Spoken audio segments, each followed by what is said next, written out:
Top of the day, beautiful people. Top of the day.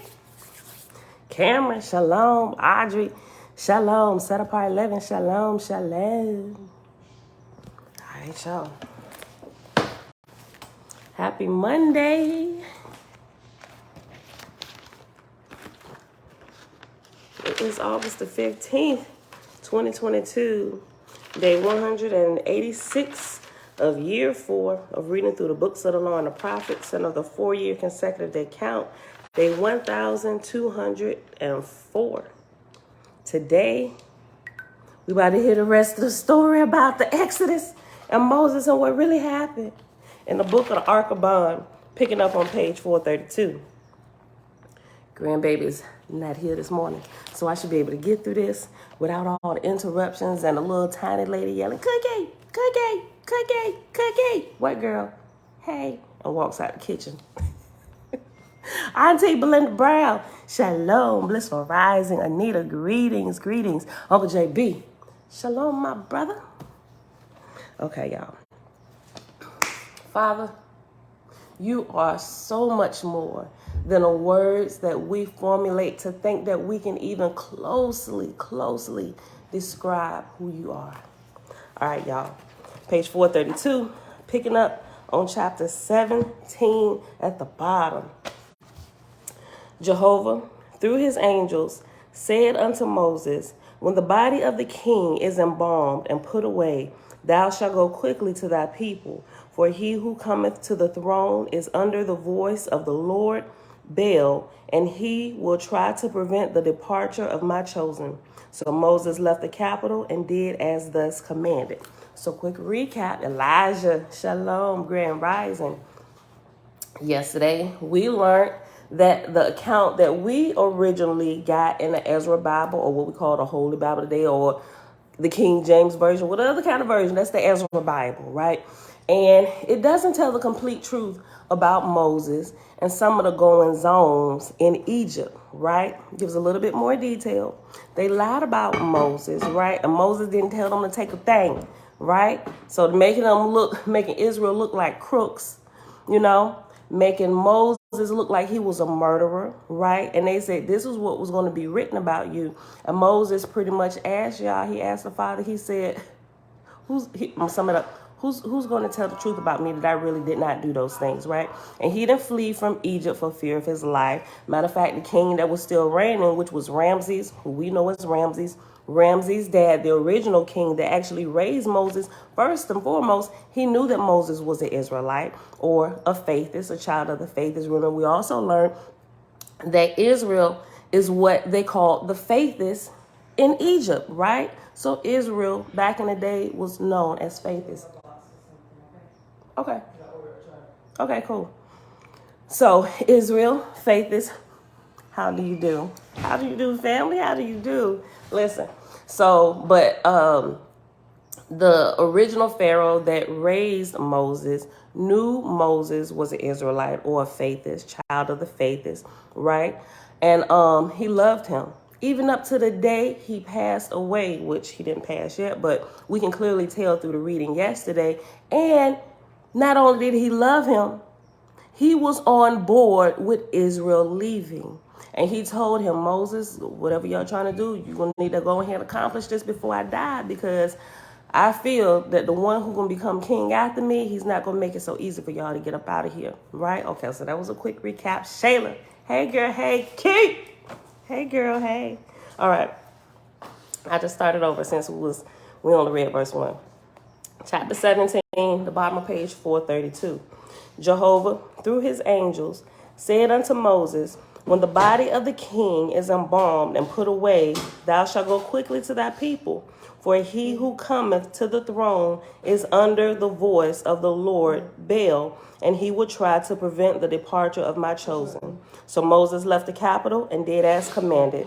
On New Gans being crowned, he at once issued the following decree. Behold me, I am Pharaoh, king of Egypt and ruler of the world. So before we go any further, after Nugan, or Nugan, it's Nugan, N-U-G-H-A-N, on Nugans, okay. So it has reference letter H after New Gone. So let's real quick flip to the back on page 459. And H says, in the book of Eskra, chapter 16, we learn that this oppressive Pharaoh later makes up for his misdeeds by working in atmosphere to establish the Essenes, which became the association through which Joshua labored. We're going to learn about Joshua. We're going to learn about Joshua. Okay, for those of you who don't know, Joshua is the real who people would call Jesus, right? But that Jesus wants his name. In here, OAHSPE calls him Joshua. We're gonna learn about him. Jen, hey girl, hey. Kendrick, love and light. Tasman, shalom, brother, shalom. Okay, verse 2, bottom of page 432. On Nugan's being crowned, he at once issued the following decree. Behold me, I am Pharaoh, king of Egypt, and ruler of the world. God hath raised his voice in my dominions, saying, Hail thou, son king of the corporal world. Behold, I gave to thee all the living that are on the face of the earth, and in the waters of the earth, to be thine, to keep forever. And I say unto thee, what is thine own is thine own, and thou shalt have dominion in thine own way. For I made all that are alive on the earth to be thine forever. Whether of beasts of the field, or fish in the waters, or man on the earth, all the living I created for thee, and thou shalt possess them from everlasting to everlasting. And the life of the living gave I into thy keeping, and I said unto thee, the house of Pharaoh have I created, and it is my house also. And whosoever ruleth on the throne of this land, the same is my son, and is the possessor whilst the breath of life is in him. But when he dieth, the throne fall to his successor. The rights and the powers and possessions of thy kingdom shall not die, nor be set at naught. But thy successor shall be my Pharaoh, whom I raise up unto my dominions, thus saith the Lord. Now, therefore, I, Pharaoh, who am king and possessor of all the world by commandment of God, remember by commandment of the Lord God, Baal. I'm not talking about great Jehovah, right? Shebrew, hey girl, hey. Great Spirit, grand rising. Now, therefore, I, Pharaoh, who am king and possessor of all the world by commandment of God, and by his son Osiris, the false Osiris, who is dead and risen, being myself God of the earth, into whose hands are bequeathed all the living, am today, yesterday, and forever, the same everlasting King and Lord of all. And I decree unto my people, who are mine by virtue of my authority from God, Baal, right? Let's not get that messed up. That only by my gracious indulgence hath any man or people right to put one foot before the other on this my sacred earth. The audacity. And whoso goeth here or there, save by the sign of the signet of my seal, shall surely be put to death. And any multitude of my people, who are my servants, whom the God of gods hath given into my hands to do my works, to till my earth, or to build my houses, or to dig ditches, or to make bricks, or gather harvest, or make cloth, or attend flocks, and to do all works whatsoever, who may design to escape out of Egypt, to go to my enemies, the foreign kings, shall be deemed guilty unto death. Oh, he gave some thought into this. Go ahead, Carol. He gave some thought into this to go after Israel. Look, you want to make sure he cover all bases. And if such people start forth to quit my service, to go out of my holy land, then shall my loyal slaves fall upon them and slay them, right and left, sparing neither man, woman, nor child. Remember those who killed men, women, and children. It is not the creator. It is not Yah. And if such people start forth to quit my service, to go out of my holy land, then shall my loyal slaves fall upon them and slay them right and left, sparing neither man nor woman nor child. For thus commandeth the Lord God, whose son I am, Baal's son. Or Baal, you might as well say Baal's slave, because that's what you're going to be if you don't get it together, my G. You're going to go right by default into his kingdom. Verse 8, Jehovah, through his angels, spake to Moses, saying, Go thou, take Aaron thy brother, and go before the king and plead thy cause. Moses said, O Jehovah, thou Almighty, why hast thou said this unto me? I have no argument in me like other men, nor have I the courage to face a man or woman. My tongue is slow to find words till after the opportunity. From my youth up, I have known this man, Nugon, who is king, and if he but stamp his foot at me, I am helpless before him. Moses, pull yourself together. Boy, pull yourself together. All right, come on, dude. Jehovah said, For that reason, my son, I can give thee my words, go and fear not. Then Moses went before Pharaoh, taking Aaron with him. The king asked, What is thy will? And Moses said, I am come to beseech thee to suffer my people to depart out of Egypt. The king replied, The Lord is with me. And he said, Thou shalt not go. And I repeat the words of my God. Then spake Moses, the power of Jehovah being upon him, Think not, O king, that bondage is for this world only. Here doth not the matter end. Thou hast here in thy decree, even from the Lord, thou hast spoken. Baal, right? Remember, anytime they say Lord or God, well, technically, when you say God, you have to make the differentiation to make sure it's a false God or a true God, right? Or same thing with the Lords, Lord gods, gods, lords, Lord gods. You just got to decipher, right? Okay, so, all right. Then spake Moses, the power of Jehovah being upon him, Think not, O king, that bondage is for this world only. Here doth not the matter end. Thou hast here said in thy decree, even from the Lord hast thou spoken, saying, The life of the living gave I into thy keeping. Saith the Lord this unto thee? Wherein then is justice, since pestilence and death are come upon thy people? Callest thou this keeping them? I declare unto thee that even in the words of thine own God thou hast failed utterly, and this sin is upon thee. Suffer then my people to depart, that thine own shortness may not be magnified unto thee in the afflictions which will surely overspread this land. The king said, Thou hast no authority. Thou art a frozen serpent that was taken into the house of the king, and being thawed out, thou turnest to bite the benefactors. Thou art outlawed by men and accursed by the oracles. It is said of thee, Thou hast been to Horeb, and there wed for the sake of alliance with my high priest Jethro, for a conveyance of my lands unto thy people.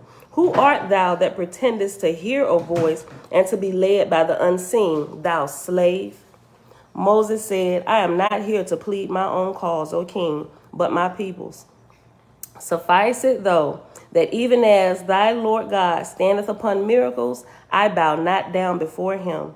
For these are evidence that thy God and thy Lord are but angels of the dead, who labor for thee and thy aggrandizement, and not for all men's welfare. Remember, that's how we can tell, right? If what you about to do, or what you heard, or if your prayer was answered and it's for the good of all men, don't matter what race, color, nor creed, if it's for the betterment of all parties involved, then you can probably bet that that voice is from the Great Spirit, Jehovah, Yahweh, Yah. Let me not say Yahweh, right? Because we're going to talk about him too. But the great creator, right? But if anything that you hear is leaving out somebody, leave somebody to be the underdog, right? You might want to consider what you just heard him, the source where it comes from, right? Because it ain't the great spirit. It ain't Jehovah. It ain't the great creator, right? Verse 13, Moses said, I am not here to plead mine own cause, O king, but my people's. Suffice it, though that even as thy Lord God standeth upon miracles, I bow not down before him. For these are evidence that thy God and thy Lord are but angels of the dead who labor for thee and for thy aggrandizement and not for all men's welfare. For I have miracles also, and whatsoever thy magicians can do, that can I do also. Have not I eyes and ears, even as the oracles? Now I declare a miracle unto thee, which is that thou thyself shalt not yet only consent to my people's going out of Egypt, but thou shalt send armies to drive them out, to turn a rod into a serpent, or water into wine, or to show the spirits of the dead. Alas, O king, even they that are of rotten flesh can do such things. Come through, Moses. Come on. You don't sound like you so slow of speech. All right, so give me ahead. A quick lowdown of what you just read, even though. This the real story of Exodus, my G. So what was he talking about when he was talking about the dead bodies? What do you mean? Oh, the parlor tricks and stuff that Pharaoh was showing them. He was like, listen, spirits of the dead can do these things. That's pretty much it. Okay. He's basically saying your magic tricks ain't all that. Right. The dead people can do this. Right. Dang, Pharaoh. Okay. No, this is extra hard than that one. Didn't he say his kids could do it even better? Oh no, you talking about Legends of the Jews when Pharaoh was talking to him when it first came. Okay. He snapped him out. Hey, I was on Pharaoh's side the whole time. Because ain't no way he gonna diss you like that. You just gettest thou self together, son. To turn a rod into a serpent, or water into wine, or to show the spirits of the dead. Alas, O king, even they that are of rotten flesh can do such things. Pharaoh said, if the oracle hear God, is not this the greatest? Moses replied, He who uttereth what an angel bid him is that angel's servant. He who uttereth a good truth have spoken with Jehovah's voice. Pharaoh asked, sayest thou thy words are the creators? Moses replied, I am as all good men who speak truth. All that is good and all truth are Jehovah's words. In a rose he findeth expression and perfume. In lightning his words are thunder. In a bird his words are songs. But in man his voice is in man's words. For every living creature and every dead thing on earth, or in the water, or in the air above the earth, giveth expression in its own way, because the Father's hand is the foundation of all that is good and true. Go on, get y'all highlighters out. Y'all should have had them ready at the go. Zachariah, Yasharal, Shalom, Shalom. Hold on, let me highlight that. I'm going to read that whole. That's a long sentence. I'm going to read it all again. Verse 16 at the bottom of page 434. I'm going to read what Pharaoh said last, then I go into 15. Sayest thou thy words are the creators? Moses replied, I am as all good men who speak truth. All that is good and all truth are Jehovah's words. In a rose he findeth expression and perfume. In lightning, his words are thunder. In a bird, his words are song. But in man, his voice is in man's words. For every living creature and every dead thing on earth, or in the water, or in the air above the earth, giveth expression in its own way, because the Father's hand is the foundation of all that is good and true. He is the I am who sent me to thee. By his command, open I my mouth before thee, and in his name declare I unto thee that thou shalt not only suffer my people to depart out of Egypt, but thou shalt send thy armies to drive them out. So remember, about this time, when they about to leave out, they about to roll out of Egypt, there were things going on in Egypt that it said it's not even lawful to mention with your lips. Go ahead, son.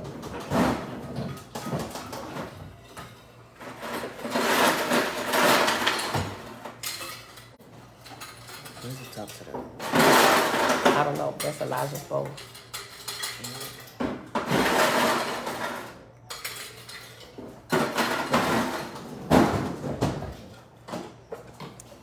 The king said, Moses, Moses, thou art mad. For though all Egyptian run, let me start it over. I still messed it up.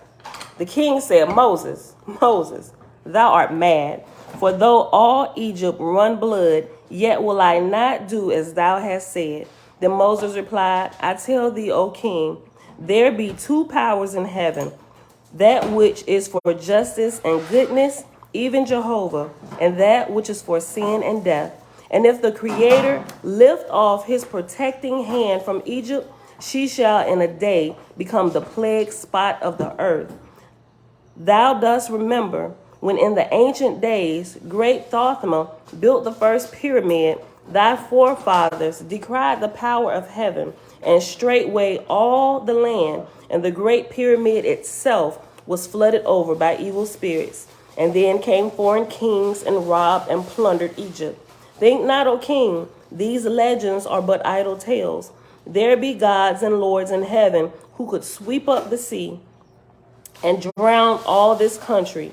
Behold, a day is set, a night is marked out, when the Lamb of peace shall die. And in that night, the firstborn of every woman and the firstborn of every beast in all the fields shall die for all the Egyptians. And in that same night, not one of the Israelites shall go down in death. Jehovah said, I will show my power through my people in the time of my covenants. Pharaoh said, were these things to be, God had come to be, had these things to be, God had come to more noble quarters. Thou art beside thyself, and I banish thee, nor will I again look upon thy face. Moses said, whether in this world or in the next, thou shalt yet call unto me to deliver thee from torments. Nevertheless, I do thy bidding, neither will I come to thee again, nor shalt thou look upon my face for a long season. With that, Moses and Aaron saluted the king and departed.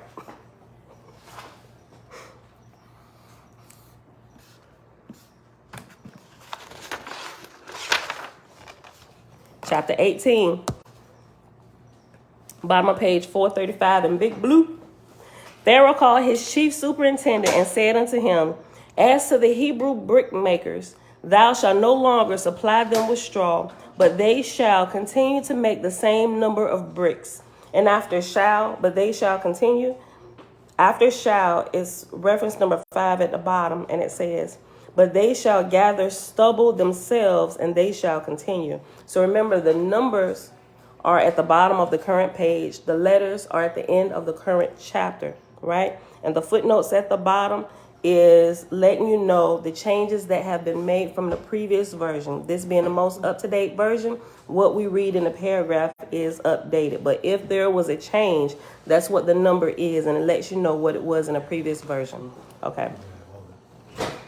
Pharaoh called his chief superintendent and said unto him, as to the Hebrew brickmakers, thou shalt no longer supply them with straw, but they shall continue to make the same number of bricks. And as to the tillers of the soil, thou shalt no longer suffer them to have cattle to draw the plows, but they shall draw the plows themselves, and they shall likewise break the same quantity of ground. And in this way the king put extra hardships upon the Israelites, because he was angered at what Moses said. Moses, perceiving this, cried out unto Jehovah, saying, oh, why didst thou send me before Pharaoh? Behold, matters are worse than before. Oh, that I had guarded my tongue and been of persuasive speech. Jehovah said to Moses, rebuke not thyself, for thou hast done my commands. And it shall come to pass now what otherwise would not.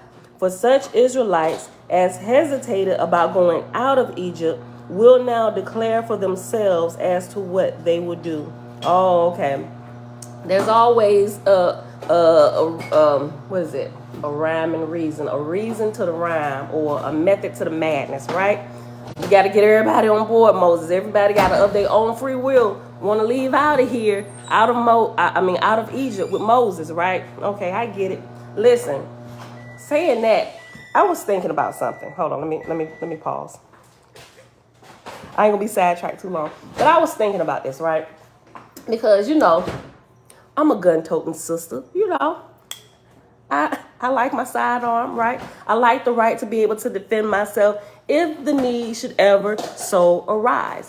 But I am not one of the ones who gonna go out there looking for trouble, right? In my prayers, I pray that I would be discerning enough to whereas if something was about to pop off wherever we are, my ears will be open enough to hear the voice of the Creator, to not even go to that place today or be like, sis, come on, get your crew. Let's go on and roll out. It's time to go. Right. So we would never find ourselves in a situation where I would even have to do that. Right. Now, while reading through OAHSPE, I'm like, Father, you got to work with a sister because, I joined the military, I'd have been shot at, almost died, got a car shot up. I'm all for protecting myself here, right? Reading through OAHSPE, it's what they say, no resistance and stuff. And I'm just like, I don't know, you got to work with me on that because my sidearm gonna be on me at all times, right? So it's non-resistant, just believe the Creator gonna protect you. Not like blindly or whatever, but I thought about this. I'm like, listen, hold on, listen. Bro, I was with you up until this. Like, you seen the stuff that I didn't almost been caught up in, right? Yeah. Okay, so explain to me how we gonna handle this. Hopefully, first of all, help me to keep my ears open so I can hear you so I never find myself in that type of situation, right? And I can teach my children to always keep their head on a swivel, pay attention to your surroundings, use discernment, right? You're going to have to develop me in that if I'm to walk around with nothing to protect myself except for a hope and a prayer, right? I'm just being honest with y'all. Listen. So I was thinking about this. As you read through OAHSPE, right? And if you have those, and I'm just like, okay, I'm getting this. I'm getting it. I see why. But it is some who is good. They follow all your commands and you still let them get their head chopped off. What about that? Why? I really need to understand why. If you protecting us, why he died? I sent you 3 big boats. You done it? All right, well, I'm going. Okay, so, so just being honest, thinking about this, I'm like, yo, no. Do you know, first of all, we Israel. We taking our land back, because coming from Christianity, turn the other cheek, slap. Give them your other cheek to slap too. What? Slap. So coming out of Christianity, forget to turn another cheek. We ain't turning the other cheek no more. Matter of fact, we defending what's ours. We taking back what's ours, right? Going into the Hebrew roots, you get super crunk. And it's like, no, we carrying guns. Everybody training, because when it go down in Babylon, Israel is taken back over, right? You go through that whole mindset and stuff. And then you come, as you transition, you're learning, you're getting closer to the Creator. And you realize, and he's saying, put your guns down. I'm like, what? Wait, hold on. I am hearing a false Lord God speak to me. Y'all trying to set me up. And so it's like, no, non-resistant. I'm like, but why? Wait, do you see what they doing? All they use is firepower. We're like putting them down as like sheep being walked to the slaughter. You got to really help me understand this. Listen. So I was doing more thinking about this. And I'm looking at everything. Okay, son, love you. Be safe. And I'm noticing, I really had to sit back and pay attention to this, right? Okay, so there will be instances where you will absolutely be protected. But then I noticed a trend that flows through OAHSPE, right? And I'm like, wow, I never saw that before.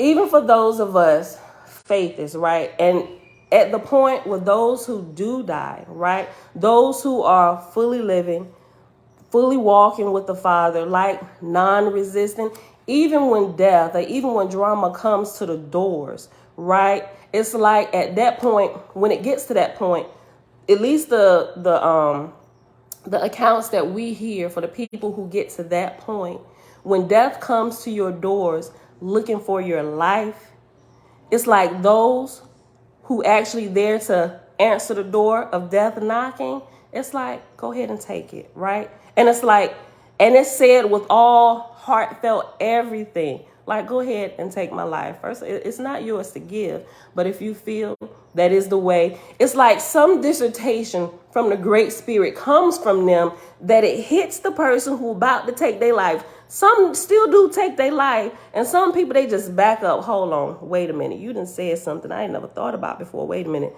I still hate you, but I'm going to let you live another day. We probably meet again. Don't cross my path, right?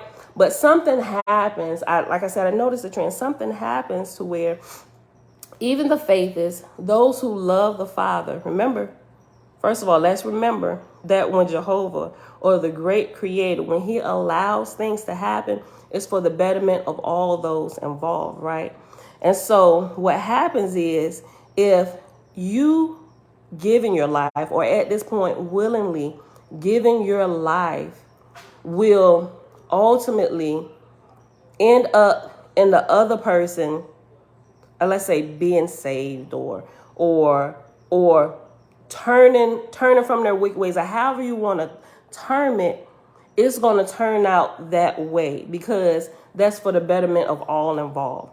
Now, those standing outside looking at it who are not intimate with the situations, like, oh no, why would you even because I can't even let it have been me. You glad it you better been glad it wasn't me, because that would have turned out so much different, right?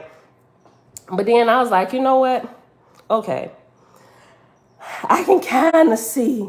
I mean, I'm still carrying my weapon with me, but I can kind of see where this is going. Okay. Oh, you got my attention. I'm at least listening, Father. I'm at least listening. I'm gonna see this thing through, but please just don't put me in a situation where I would need to use a knife guiding on me. Just work with a sister. Okay, that's all I wanted to say. I began to notice this trend because I'm like, I was with you up until this point, but because of my personal experiences on why I think that way. Not everybody think like me. Some people, some faith is like no guns whatsoever, and blessed be the most holy that you're like already there. But I'm not. I want to be. I really want to be, right? Listen. Okay. Verse 2. Moses, perceiving this, cried out unto Jehovah, saying, Oh, why didst thou send me before Pharaoh? Behold, matters are worse than before. Oh, that I had guarded my tongue and been of persuasive speech. Jehovah said to Moses, Rebuke not thyself, for thou hast done my commands, and it shall come to pass now what otherwise would not. For such Israelites as hesitated about going out of Egypt will now decide for themselves as to what they would do. And the hardships that Pharaoh hath newly added shall be a blessing to thy people. Listen, this, okay. If you say so, I trust you even when I don't understand. Okay, let's go. Can't get no worse than this, but maybe it can. But in the end, it's going to work out. At least that's what you tell me, so let's go. And it came to pass that the Israelites went away from their taskmasters, and the rabbis sent to them the heads. And the people of Israel were stirred up from one end of Egypt to the other. And as for the Egyptians, save the courtiers and the nobles, they were likewise stirred up, but without any purpose or order, so that all the great land of Egypt had no tillers nor builders, and cleanliness departed away from them. And the country stank as a dead carcass, so that insects and vermin fill all that air of heaven. Whew. But of the faithless, the flesh was good, and the vermin came not upon them, nor were they stricken were they stricken with fevers or lepers or scabs like the Egyptians. Pharaoh ordered his army of 200,000 men to take the field, but lo and behold, they were scattered and afflicted, so that they were only as vagrants without head or discipline. Jehovah spake to Moses, saying, Now I will show her philosophers a miracle in the air above the earth. Have they not said, All things come up out of the earth? For they have tried every way to put me aside and to explain my creation away as an idle tale. They shall look and see the sun and declare of a truth, there is no cloud, but whilst they look up, they shall see a cloud high up in the heavens, and it shall be broad as the land of Egypt, a very black cloud. And it shall descend to the earth, and it shall prove to be locusts, come without any seed, and they shall be so numerous that in 3 days they will eat up every green leaf of every green tree and herb in all the land. Neither shall they be like any other locusts that have been on the earth or ever shall be. For man shall comprehend that they are not of the seed of the earth. Moses sent with a herald this prophecy to the king, and he added thereto, Why hast thou put more hardships on my people, seeing thou not that the evil thou hast hoped to accomplish hath cured itself even before it came to pass? For the Israelites now work not at all, and their taskmasters are left in the lurch. Again, I call upon thee to let my people go. The king replied not to this, but silently put his officers to work, drilling and equipping his armies and collecting them together, the which when Moses beheld it, he understood to be the sign, as the Great Spirit had previously said, when the cloud would appear.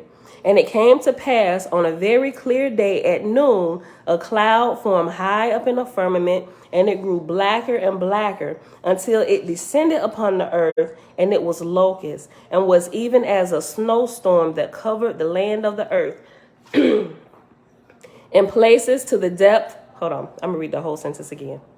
And it came to pass on a very clear day at noon, a cloud formed high up in the firmament, and it grew blacker and blacker until it descended upon the earth, and it was locust, and was even as a snowstorm that covered the land of the earth, in places to the depth of the shoes and ankles.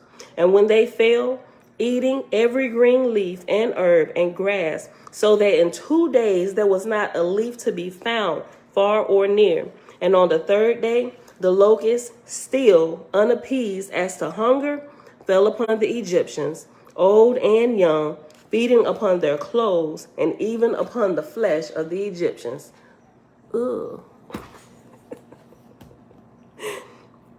And on the 4th day, Jehovah caused a great wind to come, and it blew the locusts off into the sea.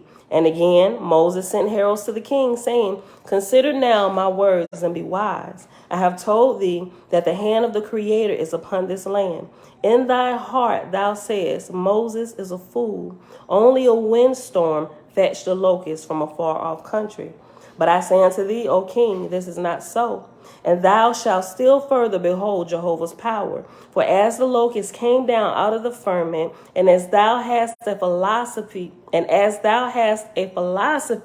for the occurrence, behold, now another miracle shall come in another way. For there shall suddenly come up out of the water frogs and reptiles, and they shall likewise be so numerous on the land that man shall not find where to put his foot, that it shall not come upon him. And the 1st day they shall be harmless, but on the 2nd day they shall crawl upon thy people and under their clothes and in their houses. And on the 3rd day they shall eat the flesh of the Egyptians, but they shall not touch one Hebrew in all the land. Nor shall any man find whence came so many frogs and reptiles, for they shall not be like the seed of the other frogs and reptiles. And on the 5th day, All the frogs and reptiles shall suddenly disappear, neither by wind nor by rain, but a stench as of rotten flesh shall strangle the Egyptians nigh unto death. Again, I appeal unto thee, O king, to suffer my people to depart out of Egypt in peace. This is the last time I shall solicit thee. And if thou answerest not me, then it shall come to pass in the month of Abib, and on the 9th day and night thereof, Jehovah will raise his hand over Israel. But as for Egypt, the Lord shall strike her in death. For in every family of Egyptians, far and near, on that night shall the firstborn fall dead, and that thou shalt not say, prophecy killed them. Behold, the firstborn of every beast shall die also, even of goats and sheep and cattle and asses and of dogs and cats, and every living creature man useth. For on that night, behold, 4,000,000 Israelites shall make with Jehovah the covenant of death.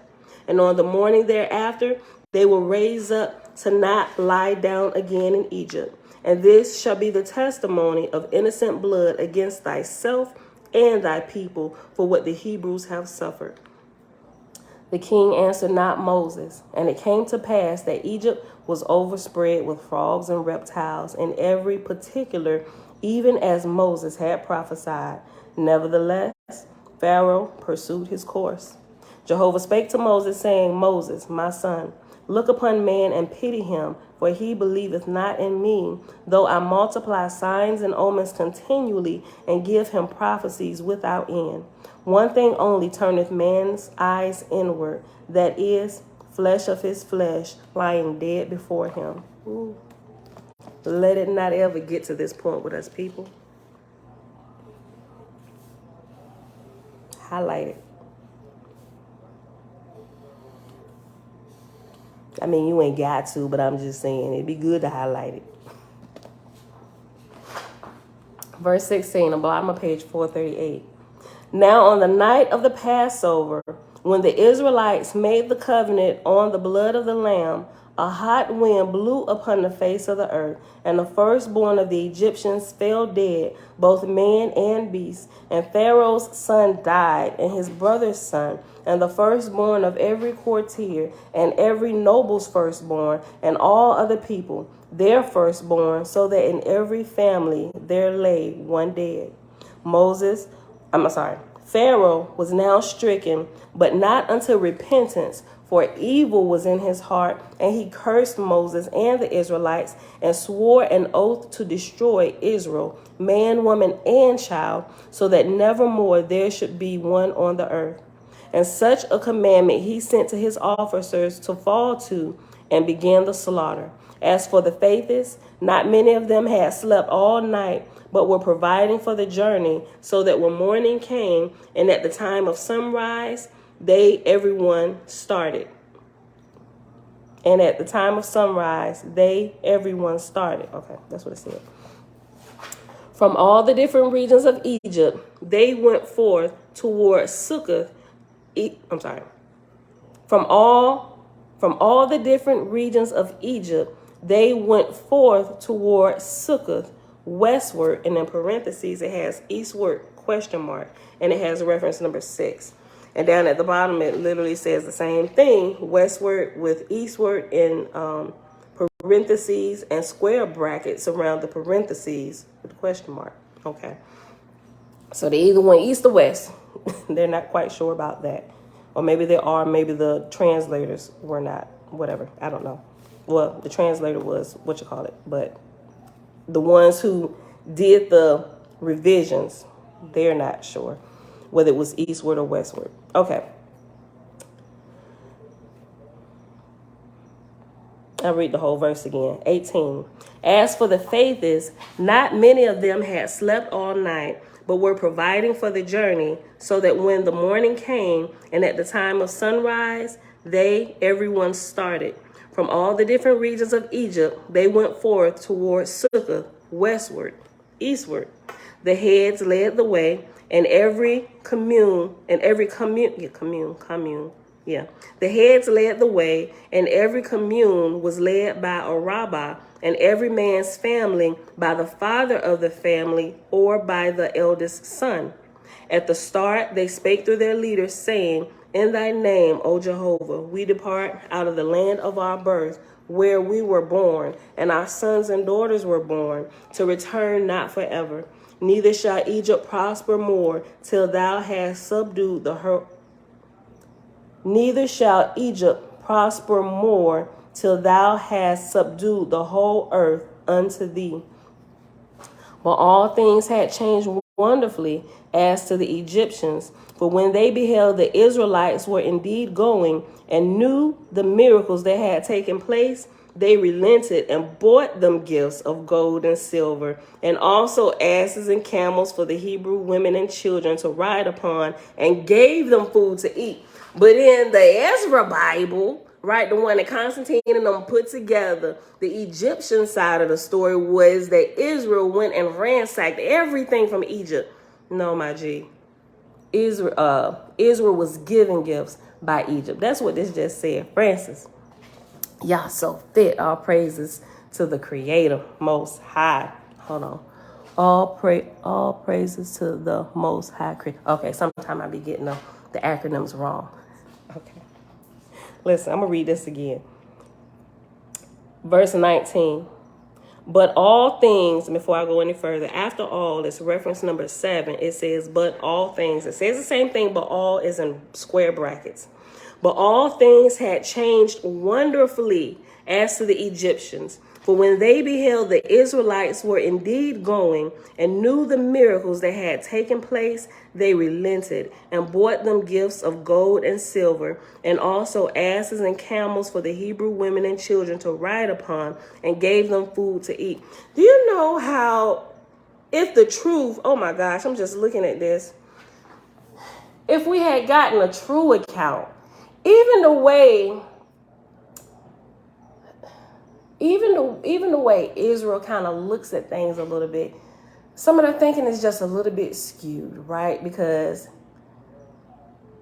if this portion of the story was told correctly, some of that attitude would be dialed down, right? It's just, my Hebrew brethren and sister, right? Because sometimes our attitude towards those who are not Israel, right, or not Israel, is like, I'm going to take your stuff anyway, because my God, He going to give it to us, right? But that was not even really how, and it's not really how the Creator gets down, right? It is not. So this whole attitude that we got, which is probably why we're still constantly in war with everybody, because you took our stuff, you took our identity, everything belongs to us anyway, right? We got the whole attitude, which still keeps us in a place from completely not even hearing the Creator, right? Our whole attitude as Israel is screwed up from top to bottom, left to right, in, out, right? In and out. Listen to this. But all things had changed wonderfully as to the Egyptians, for when they beheld the Israelites were indeed going and knew the miracles that had taken place, they relented and bought them gifts of gold and silver, and also asses and camels for the Hebrew women and children to ride upon, and gave them food to eat. But the Israelitish women said, Nay, and we take these things, we will be under obligations to the Egyptians. The Israelites accepted not what they cannot pay for. Listen to this, y'all. Then the Egyptians bewailed in fear, making Israel look like they were thieves. Yo, because listen, if you go take something that's not yours, even through the Bible, with taking the lands, you take something that's not yours, you're a thief. You're a thief. Listen, the Israelites accept not what they cannot pay for. Then the Egyptians bewailed in fear, saying, that we be not accursed by the gods. Take them, we beseech you, in the name of your God also. So the faithless women accepted the presents of the asses and camels and of other things besides. And they mounted the asses and camels and rode them. They said, listen, y'all not going to be indebted to us. Take this. Matter of fact, can we come with you? No, you don't owe us nothing. We ain't going to hold it over your head. Y'all deserve this. All the stuff that we done, just take it, take it, take it, take it all. Take everything. Take everything. Take everything. Right? They willingly going to give it. Look, so the faithless women accepted the presents of asses and camels and of other things besides, and they mounted the asses and camels and rode them. When Moses heard of this afterward, he rebuked Israel. Listen, he rebuked Israel, saying, because ye have accepted these things, it will be said ye borrowed them and begged them so as to despoil the Egyptians, which is where that story came from. Even if they're trying to give it to you, don't take it. Like King David said, I would not accept something I did not pay for. Look, we pay. I don't care that you want to take. You telling us to take everything, but so whatever. Even in future, we pay for this. How much is it? What? And I'm gonna leave you a nice little tip. Take it. Take the money, and we'll take it. We've rightfully purchased this. Look, this is beautiful. Verse 21, the bottom of page 439. When Moses heard of this afterward, he rebuked Israel, saying, because ye have accepted these things, it will be said ye borrowed them and begged them so as to despoil the Egyptians. When they arrived near Sukkah, Jehovah spake to Moses and Aaron, saying, stand ye here for 12 days, that ye may behold my people as they pass, and that ye in turn may be seen by them. So Moses and Aaron pitched their tents by the way on a high piece of ground and remained there 12 days. And Moses showed himself before them, speaking and encouraging. After this, the Israelites passed through Etham on the borders of the wilderness, and thence toward Migdol, near Baal Zephon, the place of the oracle of the god Baal, and they encamped before Pihahara, where Moses commanded them to remain some days to rest. Now, as for Pharaoh, he had not made any attack on the Israelites, for the Lord held his army in confusion. Pharaoh, finding that the Israelites were not injured, decided to take the field himself, and accordingly, having impressed all the chariots of Egypt, went ahead, leading his army in person. The Israelites were wearied and footsore, and discovering that Pharaoh was after them, many of them complained and grumbled, saying, O Moses, why broughtest thou us from home? Better was it for us to have remained in servitude to the Egyptians than to be slain. Oh, I saw your comment. Anita said, I think they were coming from different directions, so they could be coming from the east and the west. You make a great point there, because it said, hold on. From all the different regions of Egypt, they went forth towards Suffolk, westward, eastward. Yeah, that is exactly it. Thank you, Anita. Listen. Verse 24. Now, as for Pharaoh, he had not made any attack on the Israelites, for the Lord held his army in confusion. Pharaoh, finding that the Israelites were not injured, decided to take the field himself, and accordingly, having impressed all the chariots of Egypt, went ahead, leading his army in person. The Israelites were wearied and footsore, and discovering that Pharaoh was after them, many of them complained and grumbled, saying, O Moses, why broughtest thou us from home? Better it was for us to have remained in servitude to the Egyptians than to be slain. Anukia, shalom, shalom, sis.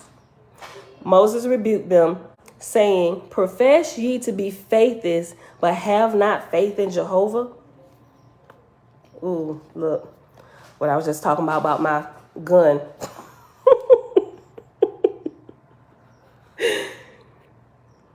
Look, right down deep in my shanana. Moses rebuked them, saying, profess ye to be faithless, but ye have not faith in Jehovah? Put your trust in him, for he will deliver you safely as he hath promised.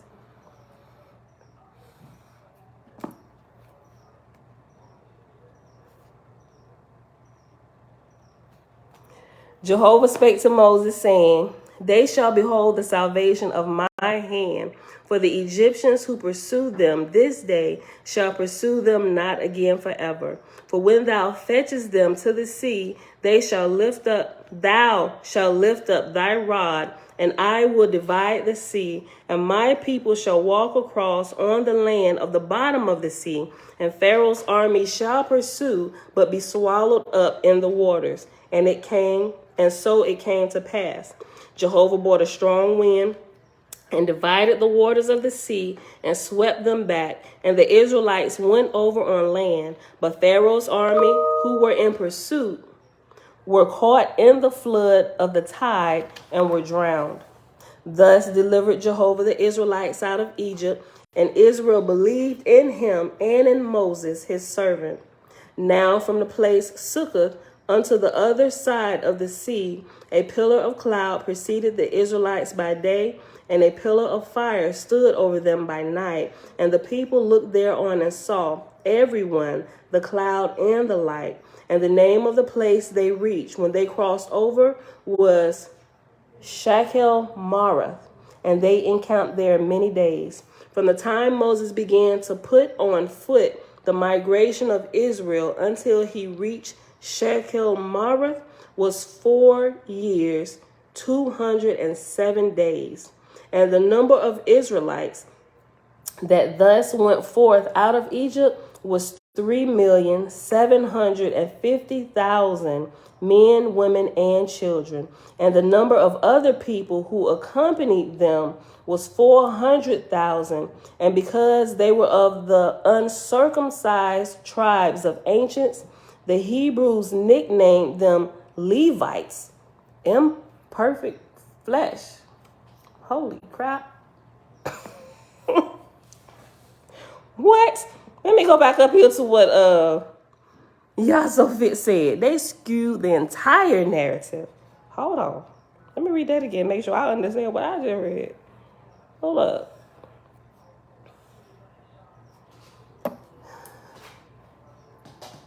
So Levi was his daddy's name, right? Levi. Yeah, Levi. I forgot what his mama name was. No. Yochebed. Levi. Yochebed. Let me go back. Hold on. Hold up.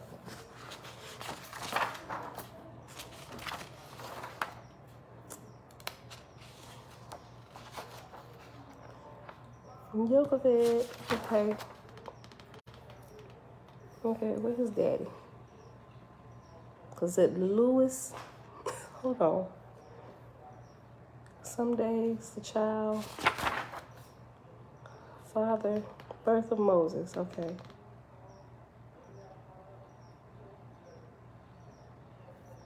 Hold on.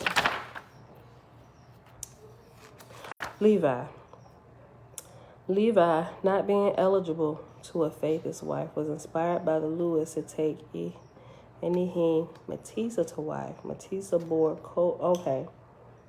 Kohath took a wife, Merah, devout worshiper. Merah bore him a son, Amram, right? Amram, who took to wife. Amram was his daddy's name. Okay. Amram, Yochebed. Kohath, she bore him a son who was Moses.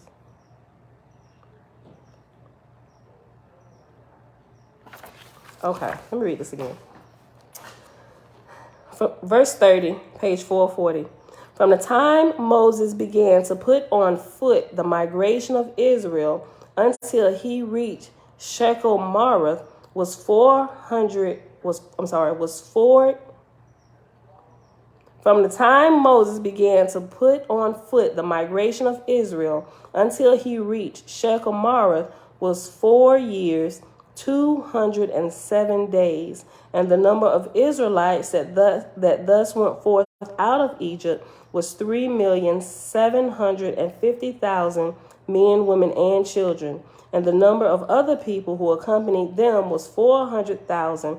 And because they were of the uncircumcised tribes of ancients, the Hebrews nicknamed them Levites, i.e., imperfect flesh. And Moses commanded the Levites to camp aside and not to mix with the Israelites, and they obeyed him in all things. maintaining that they were the true descendants of Abraham. And Moses made a song unto Jehovah, and Miriam his sister sang it and played on the timbrel, and the women of Israel danced before Jehovah. This then is the song of Moses. Okay, hold on. Still, I got to come back to the Levites. Hold on.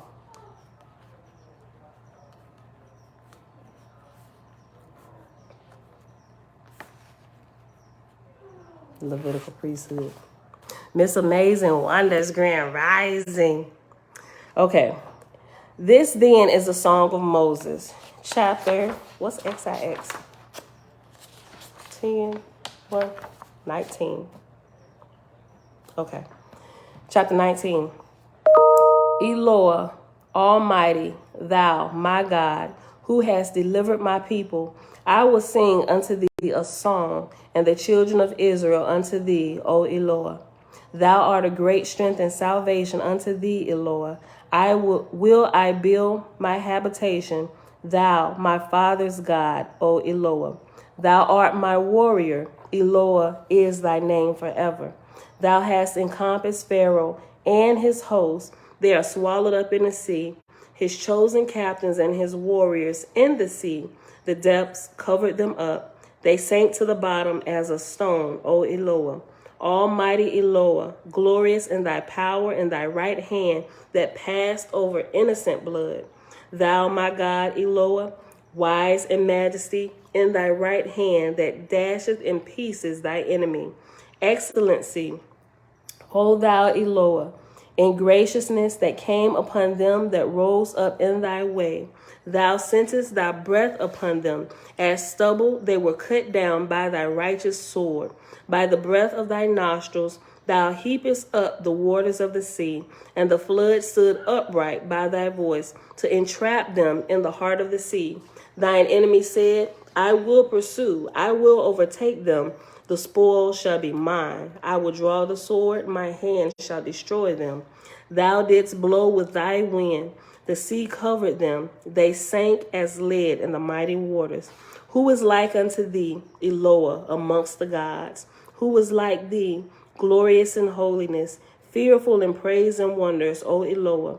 Thou stretchest forth out thy right hand, and they went down into the earth. Merciful, almighty Eloah, my God, and God of my fathers, who has led forth Israel and delivered her into the land of her fathers, O Eloah, who has guided them to a holy habitation and a peaceful one. All people shall hear and be afraid. Sober thought shall take hold on the inhabitants of Palestine. And the nobles of Edom shall be amazed. The warrior of Moab, trembling, shall take hold on them. And the wild men of Canaan shall melt away. Thou, O Eloah, shall strike them with fear in the magnitude of the strength of thine arm. Hold on. Thou, O Eloah, shall strike them with fear. In the magnitude of the strength of thine arm will they be amazed and helpless as stone. For this land is thy purchase, O Eloah. In the Passover of the blood of the Lamb purchase thou it, and Israel shall pass over it in fear. And thou shalt bring them to the mountain, of their inheritance, to thy place, our God, Eloah, to dwell in thy sanctuary, which thou hast established for thy reign forever and ever. Chapter 20. Moses called together the heads and the robbers privately, and spake before them, saying, What have I taken upon me, O Jehovah? Behold, thy sons and daughters have followed me out of Egypt. How shall I bind them unto thee, and not unto me, O my Father in heaven? Jehovah said unto me, Moses, what can I say unto thee? What I say unto thee, say thou unto the rabbis and unto the heads, saying unto them, Not Moses, nor the heads, nor the rabbis brought ye out of Egypt. Ye were brought out by the Creator Jehovah, who is God of all, captain of all, head of all, Rabbah of all. For herein have I drawn the line betwixt my people and my enemies, the idolaters of men. Because of signs and miracles, the idolaters make a man god of their magician and worship him. But who is like unto thee, Moses, my son, in miracles? Who can match thee in the magnitude of thy proceeding?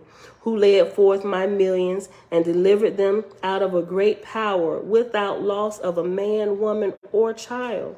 But I declare unto thee, thou shalt do a greater miracle than any of these, for thou shalt preserve thyself from becoming an idol before men. That's good.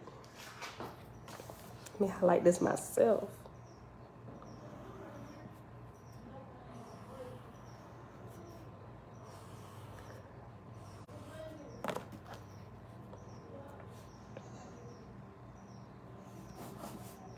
But I declare unto thee, thou shalt do a greater miracle than any of these, for thou shalt preserve thyself from becoming an idol before men. Thou shalt proclaim me unto thy people in all things, teaching them that thou art but a man, and thy heads and thy rabbis shall likewise teach them after the same manner. For I will put away all idolatry from the face of the earth.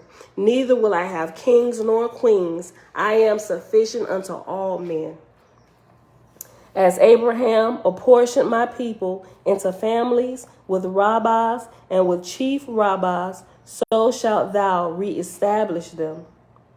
And my commandments, which I gave unto Abraham, will I give unto thee, and my crescent will I reestablish with my rabbis, and my crescent shall be the fullness of my law unto the rabbis and the chief rabbis. Moses said, I cried unto Jehovah, saying, how shall it be with the square and at high noon? And the angel of Jehovah, speaking in the Father's name, said, to the northeast, God, to the southwest, Lord, to the northwest, Baal, and to the southeast, Ashtaroth, for Osiris is dead already. So after Ashtaroth, it has reference letter I.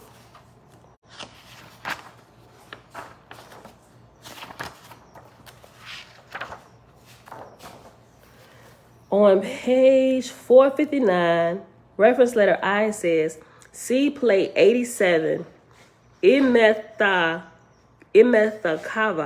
and the chapter Imethakava, Book of Safa, 1882 edition. Okay, so let's see what plate 87. Let's go to the table of contents. Wait, first. Nope. Table of contents. Find page plate 87 is on list of plates.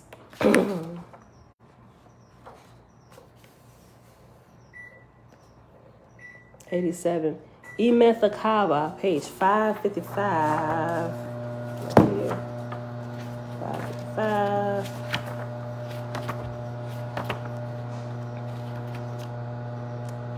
Plate 87, Imethakava. I'm going to show y'all the plate, then I'll read what's under it. On page 555. Right there, that black square with the white symbol in the middle. Okay. That's for Facebook, YouTube. And I'll take a picture of it and I'll post it in the community section on Facebook. So you can like look at it and see what's in there. Okay. Under it, it says, as the student will perceive, the tablet contains 3 degrees.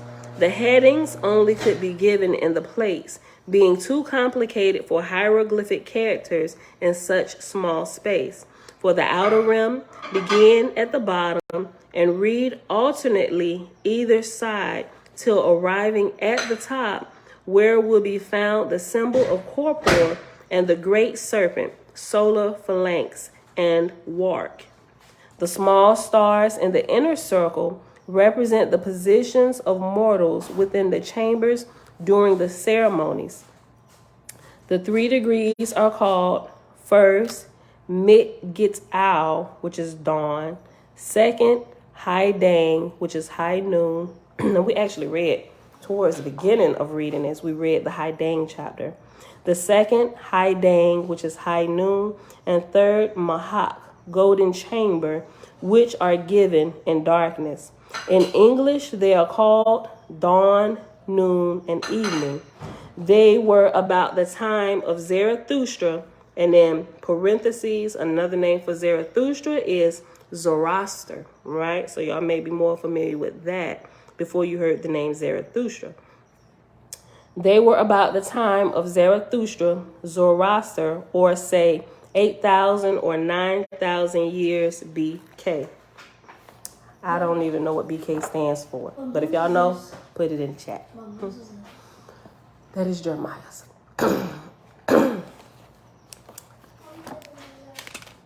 Tabitha, shalom, shalom. Okay, so let's go back.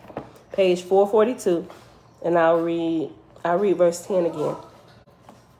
Moses said, I cried unto Jehovah, saying, how shall it be with the square and at high noon?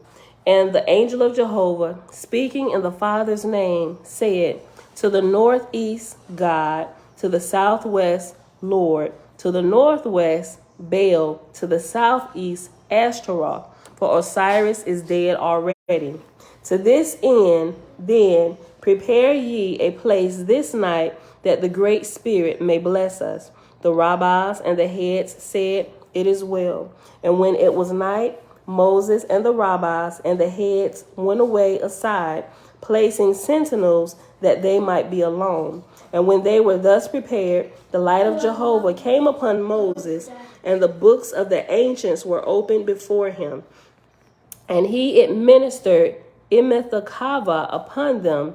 By the voice of Jehovah, he reestablished it with all the rites and ceremonies as they are to this day. And after that, the heads were no longer called heads, but chief rabbis, for Moses anointed them. By command of Jehovah, he anointed them. And not in many days, Moses wrote the Levitican laws, for the inner temple of Jehovah was in spoken words only, but the outer temple was written. Hold on. May I like this?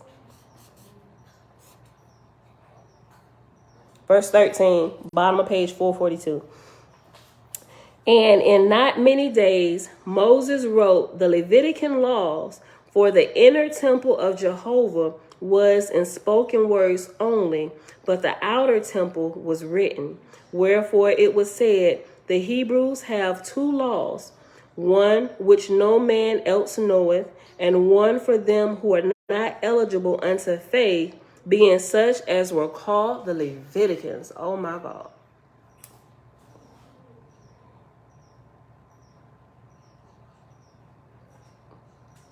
Hold on. Something is trying to formulate in my thinking. Well, everything is just like, hold on. Wait. And not in many days, Moses wrote the Levitican laws, for the inner temple of Jehovah was in spoken words only, but the outer temple was written.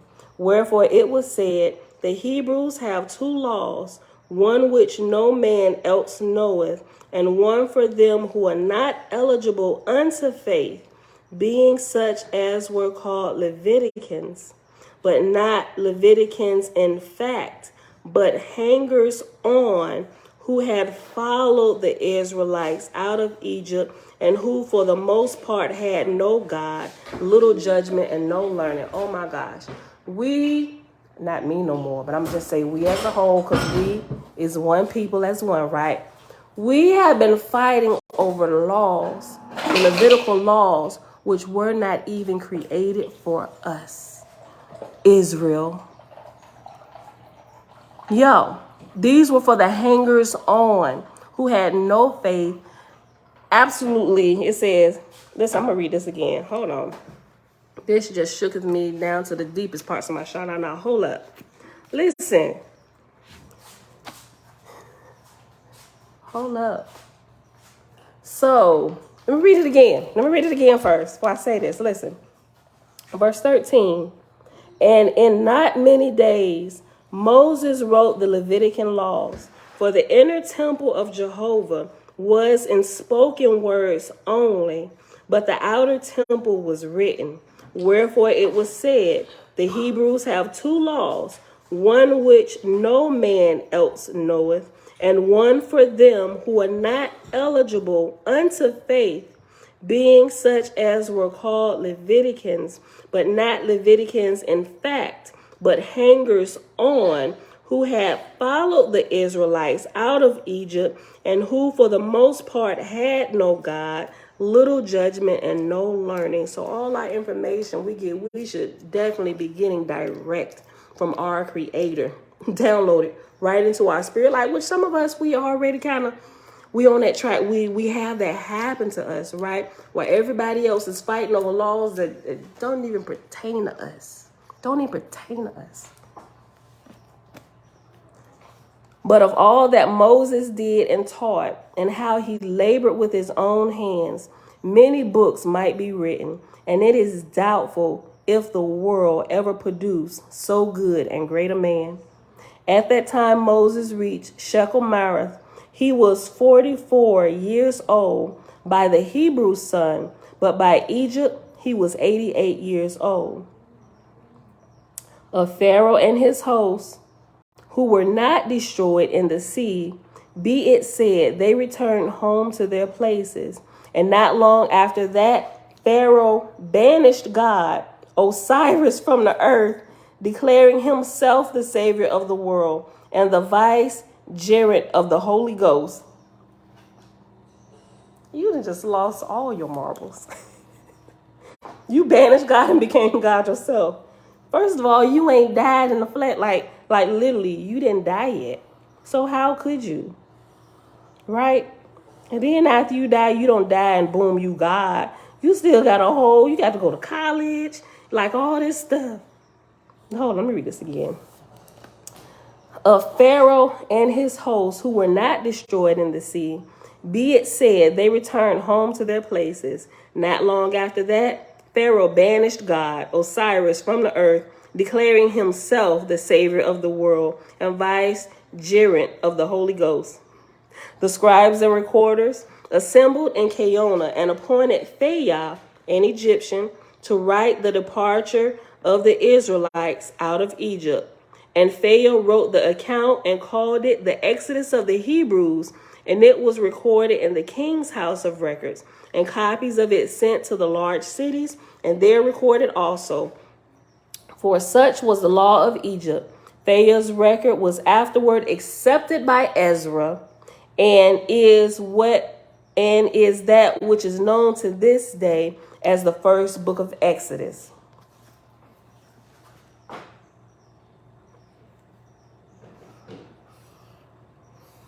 The book of Genesis, as it stood in the Egyptian records, was written by Al-Kabath and Duram and Hazed, and was the substance from which Ezra copied it through his scribes, even as it is to this day. The inspiration of Genesis was from the god Osiris, the false, and his emissaries, chief of whom were Yotaba and Egypt, who were angel servants to Osiris. And we remember that? We actually went through that story when they said, okay, so this is how it's going to go right. So we're going to say Eve she's going to be the downfall of the man and the whole human race as a whole. We're just going to blame it all on her. But we behind the scenes, and we're going to pass this story along. They actually gave us the details of when they was going through how they were going to create the beginning account, which Israel fights to the bloody death for to keep. Get rid of it. I already got people banishing me from places. I don't care. We're going to speak the truth. Create a gang. Listen, the book of Genesis, as it stood in the Egyptian records, was written by Al-Kabath and Duram and Hazed, and was the substance from which Ezra copied it through his scribes, even to this day. The inspiration of Genesis was from the god Osiris, the false, and his emissaries, chief of whom were Yotaba and Egypt, who were angel servants to Osiris. And so far as the records now stand, the spirit of both books was the Egyptian version of the whole subject. So what Israel fighting to hold on to was a whole Egyptian account with lies. Touching genealogies in which men seem to have lived to so great an age, this then is the explanation thereof. And we almost done. I think this is literally, yeah, right here. Through who we at? 19:23 is the last verse of this chapter, and it's the end of the account of Moses. Touching genealogies. Mom. Hold on, Pooh. I'm almost done. Give me a couple more minutes. Mom, I can end it. Yes, you can end it. Put some Carmex on your lips, girl. Oh, can I in here. No, you can't. She already asked. Move. Bella, what do you always have to end everything? Touching genealogies in which men seem to have lived to so great an age, this then is the explanation thereof.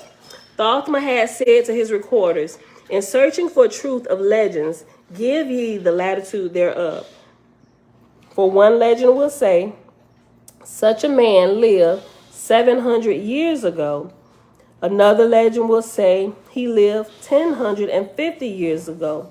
The latitude between them is, therefore, 350 years, which shall be the time of that man's life. And in this way, latitude became confounded with fact and with no intent to deceive. And behold, it came to pass that the records were worthless, and to make matters worse, the records were so voluminous, being more than 6,000 books, that the scribes of Ezra could make neither head nor tail of them. Nevertheless, they were all written, in the first place, not by the Israelites, but by their enemies, wherein the testimony of the miracles is none the weaker. Thus ended the history of Moses' deliverance of the faithless out of Egypt. And the faithless in Egypt were known as Israelites, right? Hear ye now of Chine of the land of Japheth. But we're going to pause right here. So I'm going to reread this last verse, 23, tomorrow. And we're going to start reading about Chine, who is another Moses type figure for another group of people who was in another part of the world.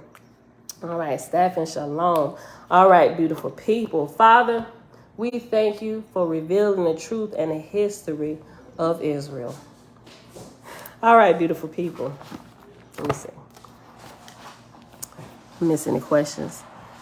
Here's something that I'm still, hold on. I read it. I didn't make a comment about it because I got to go back and make sure I'm processing it the right way. The whole lamb that they were required to slaughter in Egypt. That part, I'm like, oh, see, they done killed something. And it seemed like Jehovah, hold on, let me make sure I read it right. Let me make sure. Covenant, look, I flipped right to it. Look, hold on, let me use a different highlighter. I'm gonna have to write something. I'm trying to figure this out just to make sure I understand why they did this. Hold on.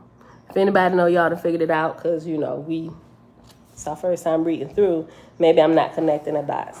Let me just read it. If anybody know, because to me, it seems, I'm going to say I'm lacking information here. I'm missing something. Okay, so if you go back to page 431 at the bottom, verse 13, it says, when the time of slaughter is at hand, the family shall stand around, and the lamb, hold on, that's not the beginning of it. He said, hold on, the lamb.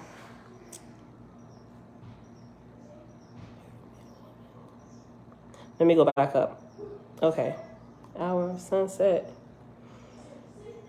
Verse 12. And Moses appointed the month Abib and the 10th day thereof, when all the people should start. And moreover, he said unto the heads, ye shall see to it that the night before they start, even at the hour of sunset and the moment thereof, every family shall offer a lamb in sacrifice. Every man, woman, and every child that can speak shall covenant unto Jehovah in the blood of the lamb. When the time of the slaughter is at hand, the family shall stand around, And the lamb shall be in the midst, bound head and foot. And when the knife is raised for the blow, no one shall speak, for that which is to be shall be the covenant of blood of the lamb against Egypt. And when the throat is cut across, and the blood flowing, they shall say, in Egypt the lamb of Jehovah is dead. His God shall go hence with Israel, but Egypt shall be accursed from this night. Accept this, my covenant with thee, O Jehovah, for innocent blood hath been shed as a testimony before thee, that with tomorrow's rising sun I rise to lie not down again in Egypt forever. Okay, so first of all, I made a correction. I'm glad I reread that. Jehovah did not tell them to slice that lamb's throat. That was their covenant that they were making. Moses chose to, okay, because at first I'm like, okay. So I can get that. They, because we always want to do something. But he said, let me read it one more time.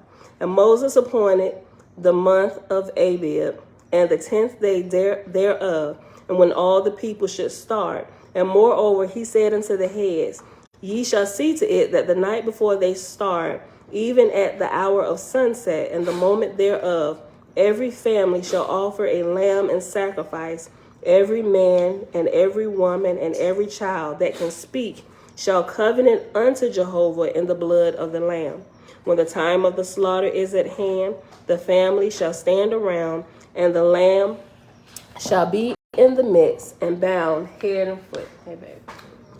Okay. All right, love it. And the lamb shall be in the midst, bound head and foot.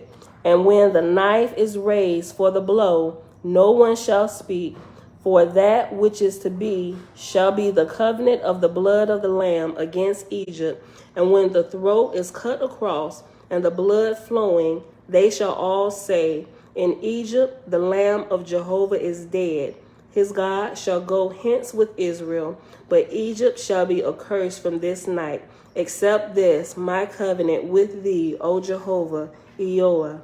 For innocent blood hath been shed as a testimony before thee, that with tomorrow's rising sun I rise to lie not down again in Egypt forever. Okay, I just answered my own question, because at first I was like, wait a minute. Okay, I get it now. It wasn't Jehovah that told them to do that. They wanted to do something to show that innocent blood has been spilled in Egypt with the bondage and everything. Okay, I get it. But if anybody got any input on that, please do share. Covenant with their God, not the creator. Okay, let me go back up a little bit. Set apart said I didn't understand that either. Audrey said, I literally asked about that when you read it, but I said maybe it was for the good. Y'all so fit. Slap his head. He said, covenant with their God, not the creator. Let's go back and read it again. Hold on. Yeah, because I'm like, all right, hold on.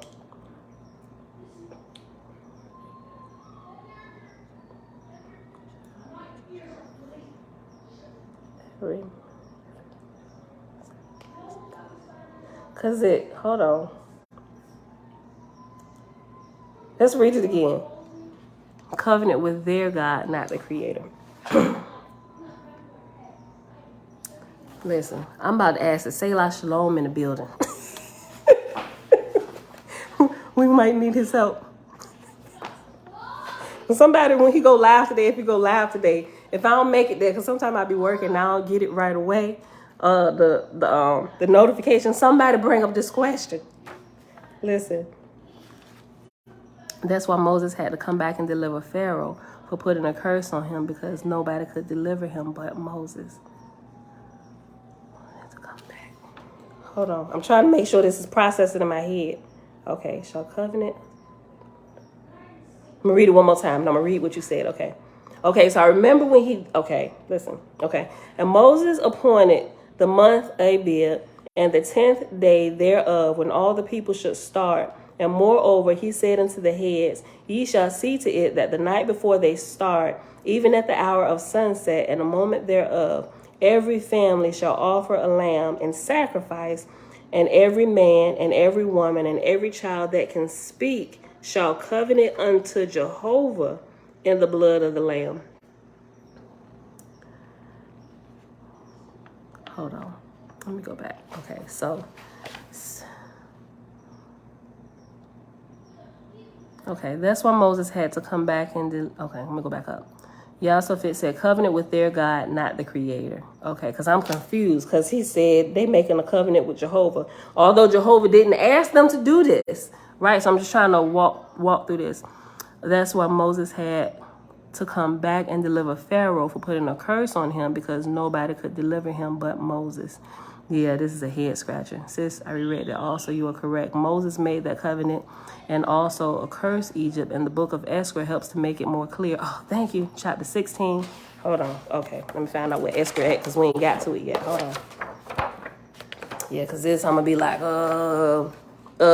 all day. Hold on. Eskra.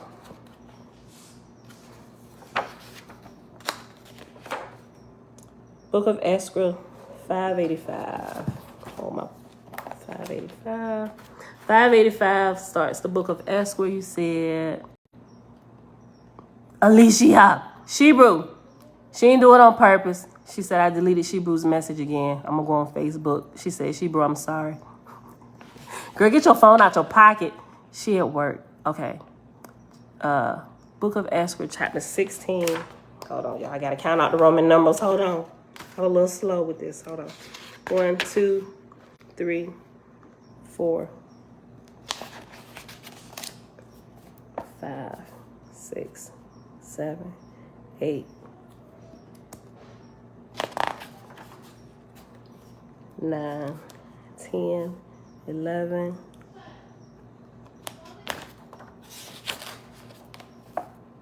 12, 13, 14, 15, 16. Oh, Moses in heaven payeth the judgment of Jehovah. Okay. 16, 11, 17 through 20. Okay, hold on. Let me see. 11.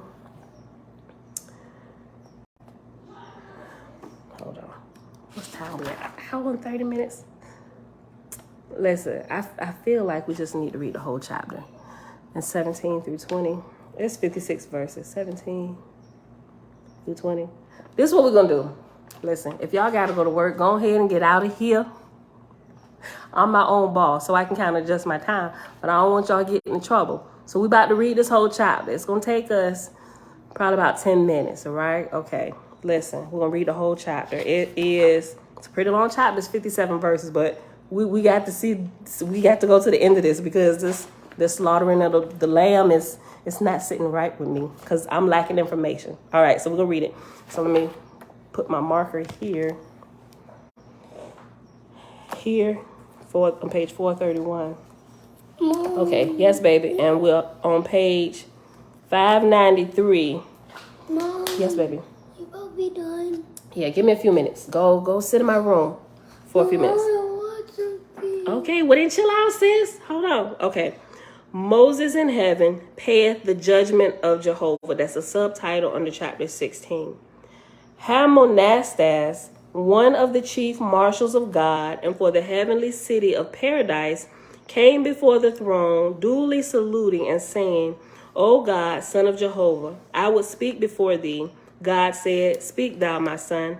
Hamonastas said, There standeth without the city of paradise, beyond the pillars of fire, and in company with thy high raised captains, one Nugon, delivered out of the hells of Hassa over Egypt. Okay, so that was the Pharaoh, right? So we done missed something, but we just gonna read this. So clearly he died and he went to Hada and he was delivered, right? His time of deliverance, okay. Hamonastas said, Here standeth without, stop girl, quit pinching my arm fat, stop it. Ugh. Hamonastas said, There standeth without the city of paradise, beyond the pillars of fire, and in company with thy high raised captains, one Nugon, delivered from one of the hills of Hassa over Egypt, and he crieth out continually, O God, son of Jehovah, deliver thou me, O Moses, Moses, Moses. He is distracted, continually using the same words over and over without ceasing. Now behold, the nurses and physicians have tried all remedies they can invent, but failed utterly to break the spell upon him. For 70 days they have labored, and as a last resort they have brought him hither, that they might learn from thee. God said, Nugon, is this not one of the pharaohs who took up arms against the faithless of Egypt? Return thou, Hamonastas, to the keepers of this man, and cause him to be blindfolded, that he may endure the light of the throne, after which thou and his keepers shall bring him before me. Hamonastas saluted and departed, and after a certain time returned with the keepers and with Nugon, who was crying out unceasingly, even as had been said. And now when he was quiet before the throne of God, God said to him, and this is true God, God said to him, Behold me, I am God, son of Jehovah. What wouldest thou? But the man heard not what God said, but kept crying out as before. Whereupon God said unto the keepers, Remove ye the blinds a little, that the light may come upon him. And they removed the blinds a little, but lo and behold, the light made him more distracted than before. And when God saw his deplorable suffering, he inquired of his keepers how long the man had been in hell. And they said, 76 years, and in a knot 3 years. Okay, Bella, turn it down a little bit, please. God said, I know that this is Pharaoh, who persecuted the Jews. Take him again without the walls, and there retain him. I will send one of my swift messengers to Leka in Ethera, who knoweth the abiding place of Moses. Perhaps Moses put a curse on him. Oh, okay. I'm glad I asked this question, because this would have been racking my brain all day. And because this is my first time going through here, I'm not able to put that together yet. So thank you. I'm going to keep reading. Listen. I'm going to read 11 again. God said, I know that this is Pharaoh, who persecuted the Jews. Take him again without the walls, and there retain him. I will send one of my swift messengers to Leka in Ethera, who knoweth the abiding place of Moses. Perhaps Moses put a curse upon him. If so, only Moses can deliver him. We're going to pause right here. Let me flip back real quick.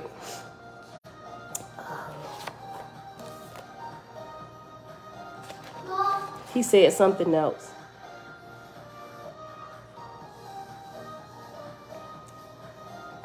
Not this part.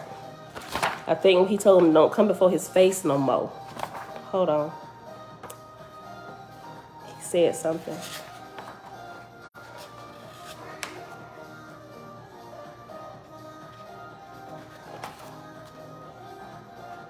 Have courage to face me, these things. Okay. So back in chapter 17 on page 435, verse 18. Pharaoh said, were these things to be, God had come to more noble quarters. Thou art beside thyself, and I banish thee, nor will I again look upon thy face. And here where it's at, verse 19. Moses said, whether in this world or the next, thou shalt yet call unto me to deliver thee from torments. Nevertheless, I do thy bidding, neither will I come to thee again, nor shalt thou look upon my face for a long season. And with that, Moses and Aaron saluted the king and departed. Oh, this is so good. Okay, let's go back to page 594. Read verse 11 again.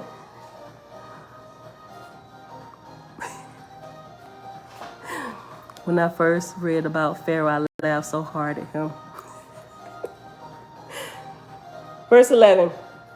God said, I know that this is Pharaoh who persecuted the Jews. Take him again without the walls, and there retain him.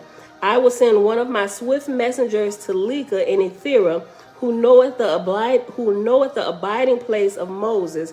Perhaps Moses put a curse upon him. If so, only Moses can deliver him, which still kind of like baffles me. Nicolette, shalom, shalom.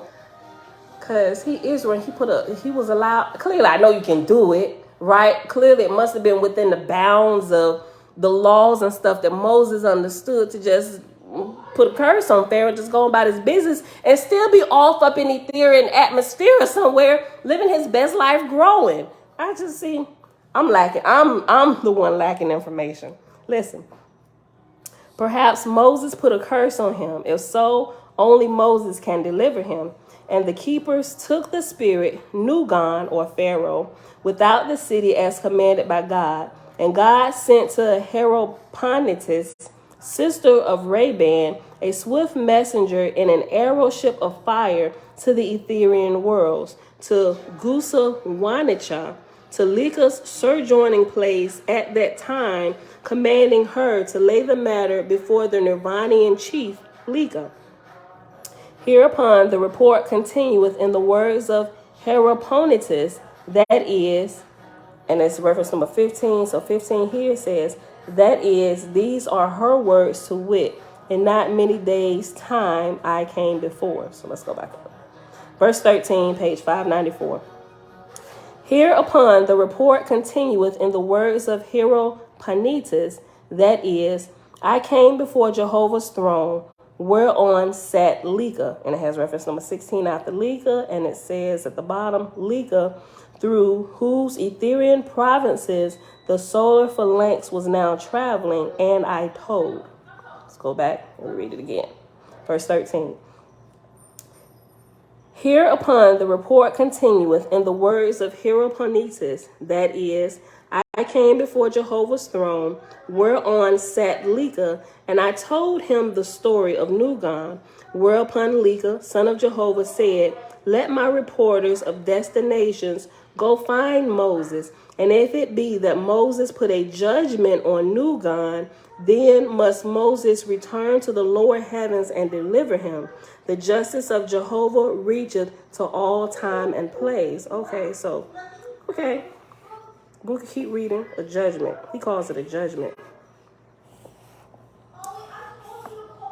Heroponitis continued, whereupon I saluted before the throne of Jehovah, and in company with the reporters of destinations, started forth again in the Etherian realms, and after passing through 7 worlds and upward of 300 Nirvanian kingdoms, we entered the plains of Sapias, where are situated the colleges and schools of embassies belonging to the Giterpsian board of Retivius. I'm sorry, I be screwing up names, y'all. Forgive me. And here we found Moses, who no sooner looked upon us, having been told that he was inquired after, than he prophesied the cause. Verse 17, page 594 of OAHSPE. Moses said, alas me, because thou hast come from me, thou hast awakened in me that which slept all these hundreds of years. Yea, it is true, I put a curse upon Pharaoh, for I said unto him, thou shalt yet call upon me to deliver thee out of torments. And I added thereto afterwards, saying, the blood of the sacrifice of the lamb. Yo, it's okay. Okay, I can calm down a little bit thinking, okay. Thank you for sharing this. Listen, we would have figured it out eventually, but how long would it have been before we got to the book of Eskra? And this might have had it would have been eating away at me. I'm glad I said this out loud so one of y'all can help me answer this. Look, let me read it. Verse 17. Moses said, alas me, because thou hast come from me, thou hast awakened in me that which slept all these hundreds of years. Yea, it is true, I put a curse upon Pharaoh, for I said unto him, thou shalt yet call upon me to deliver thee out of torments. And I added thereto afterwards, saying, of the blood of the sacrifice of the lamb. this shall be the testimony of innocent blood against thyself and thy people for what the Hebrews have suffered. Instead of this, I should have forgiven him. O Jehovah, I have sinned before thee. Wow. And after O Jehovah has reference number 17 at the bottom. And it says, O Jehovah, Jehovah. Listen, this makes me think. Bella, turn it down just a little bit, please. I'm going to finish reading this, but when I read this, I thought about a certain group of our brethren who is learning about the magical nature of the world and the use of angels and being able to cast spells and stuff. And this is Israel who's doing this, right? They're learning about this and they're using it and they're getting results, not realizing what they're really doing, right? Because if they were of true heart, I mean, not saying that they're not, they think they are at this moment, which I still kind of follow them and watch them along. I'm like, Father, please wake them up. They do not know what they do, right?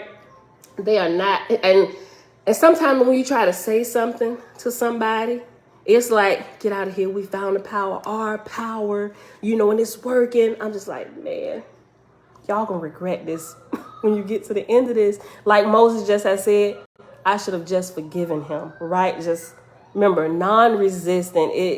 I'm just like, all this stuff that I done learned, even going through, looking out, searching the magic books, looking into Israel and the cabal, all of this stuff. I agree with Moses. I should have just forgiven him. Forgive me, O Jehovah, for I have sinned. He said, I sinned for putting this curse. Listen, let me keep reading. Verse 17, Moses said, alas me, because thou hast come for me, thou hast awakened in me that which slept all these hundreds of years. Yea, it is true. I put a curse upon Pharaoh, for I said unto him, thou shalt yet call upon me to deliver thee out of torments. And I added thereto afterwards, saying, of the blood of the sacrifice of the lamb, this shall be the testimony of innocent blood against thyself and thy people for what the Hebrews have suffered. Instead of this, I should have forgiven him. O Jehovah, I have sinned before thee, and thou hast searched me out after all these years and brought the matter home to me. Ooh, ouch. Moses is off up in college in ethereal atmosphere, and this curse that he put on Pharaoh has followed him. It didn't stop him from getting to higher levels, but son, we're going to have to deal with this sooner or later. I'm going to bring the matter back home to you. Instead of this, I should have forgiven him. O Jehovah, I have sinned before thee, and thou hast searched me out after all these years and brought the matter home to me. Thou art just, O thou Almighty. In thy name and by thy wisdom and power will I return to the lower heavens and take in charge the man and people I adjudge. And Moses wept, and he commanded to the builders to provide him at once with a suitable boat of great fleetness. And then Moses procured 30,000 volunteers to go with him. And when all these things were in readiness, Moses took leave of his companions, and he and his host entered his fireboat, and presently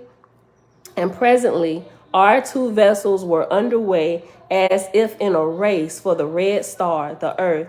And after some days we arrived in the heavens of the earth, even at the city of paradise, the abiding place of God. Such is a brief of the heavenly report of Herodotus, for on her arrival in paradise, her mission was completed for the present.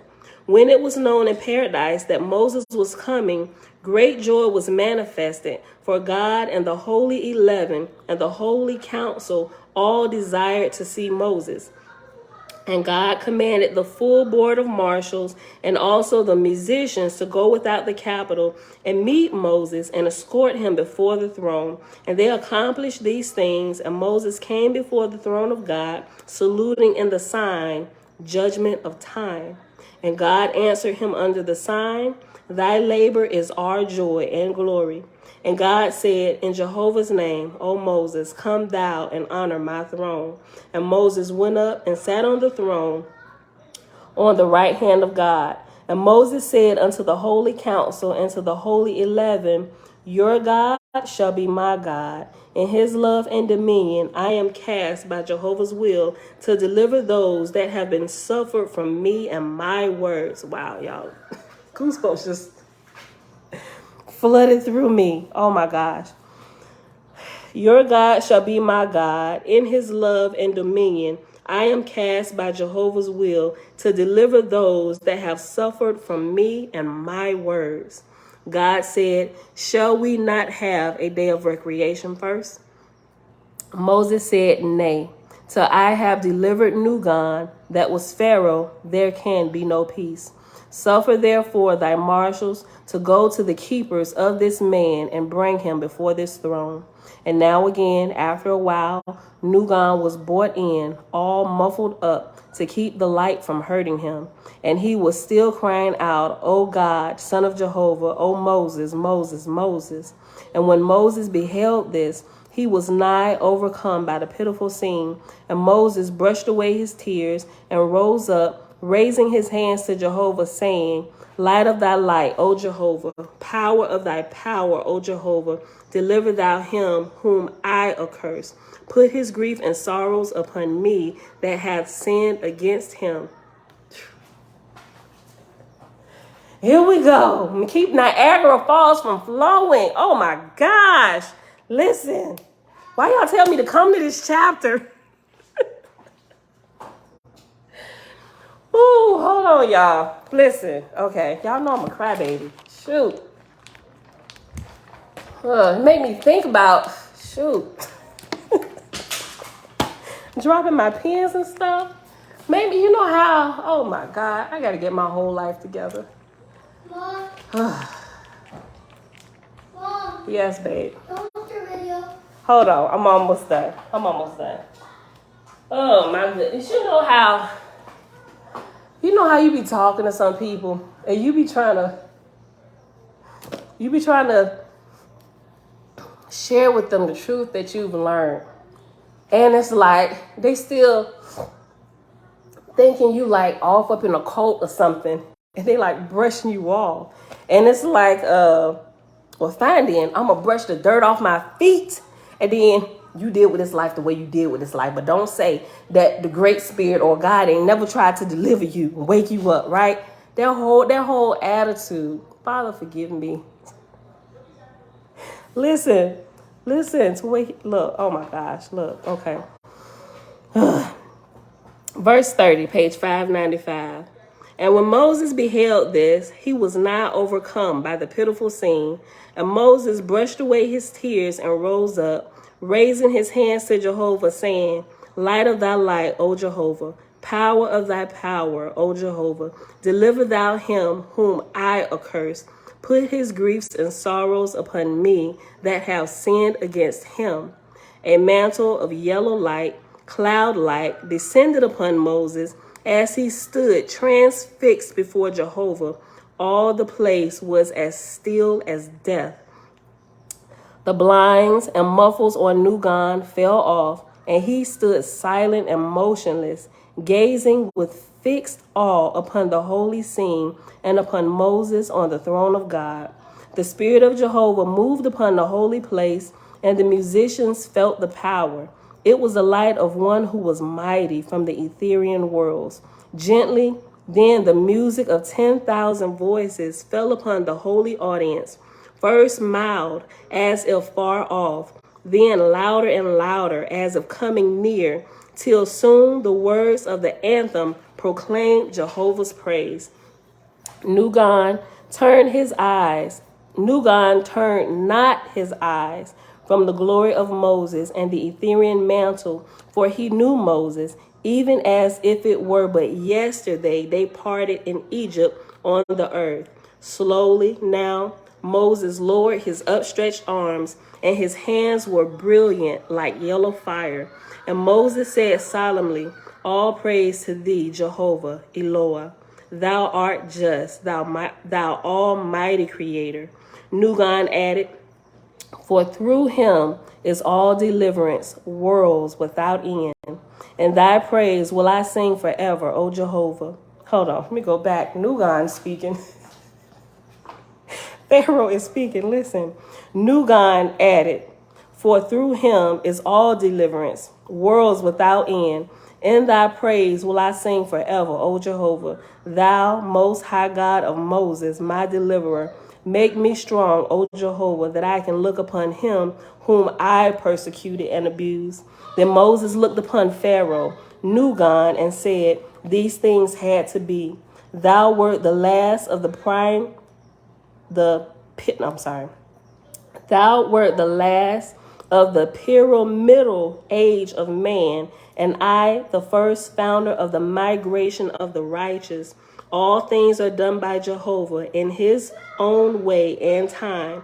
As by my curse upon thee and thy people have I been bound to come back and to deliver thee and them. So by thy curse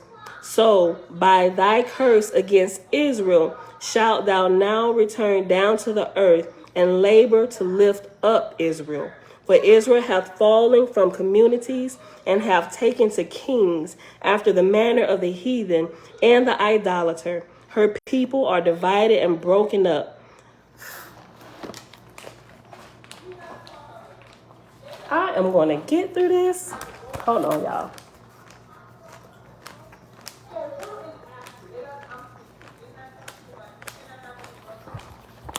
Yes, I'm a bit of a crybaby. Okay. Trying to dry my eyes. Okay, so I can see what I'm reading. That's not working.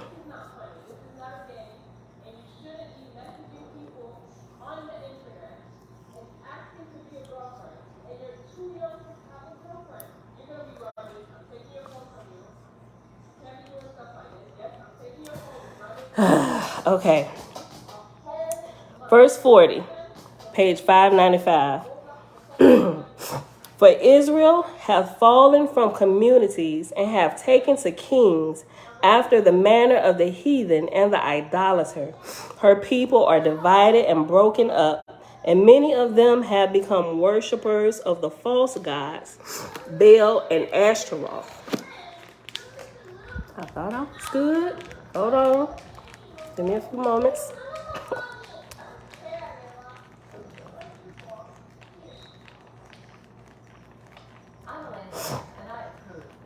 Verse 41. Yea, they are forgetful of my commandment of peace and love, and have taken to war and to earthly aggrandizement. And thou shalt take with thee 10,000 angels of exalted grades, and go down to the earth, to the habitations of the Israelites, and by inspiration thou and thy host shall select and inspire such of the Israelites as are within reach of inspiration, and thou shalt take them away from all other of their people, and from the heathen and the idolatrous tribes that are around them. And thou and thy host shall abide with these mortals hundreds of years. Girl, turn that down. Turn it down. Bella. Thank you. Okay. All right. Okay, y'all. I'm gonna pull it together. I gotta start making sure I got tissue up here. Okay. All right. And thou, verse 42, page 595. And thou shalt take with thee 10,000 angels of exalted grades, and go down to the earth and to the habitations of the Israelites. And by inspiration, thou and thy host shall select and inspire such of the Israelites as are within reach of inspiration. And thou shalt take them away from all other of their people, and from the heathen and idolatrous tribes that are around about them.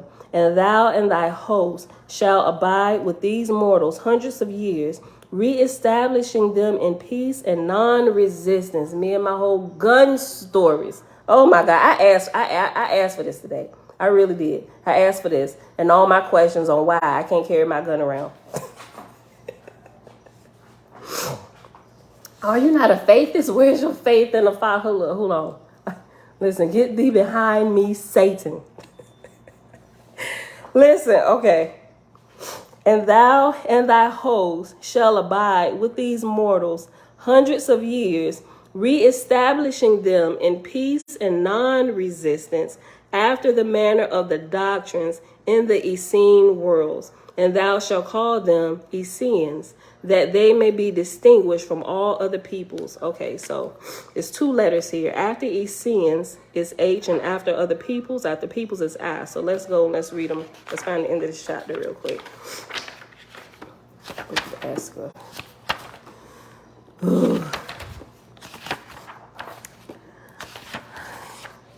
I just said it definitely makes you reconsider your words and how you speak to people, because you never know who you have cursed unknowingly. Yo, I'm telling you, sis. Oh, okay.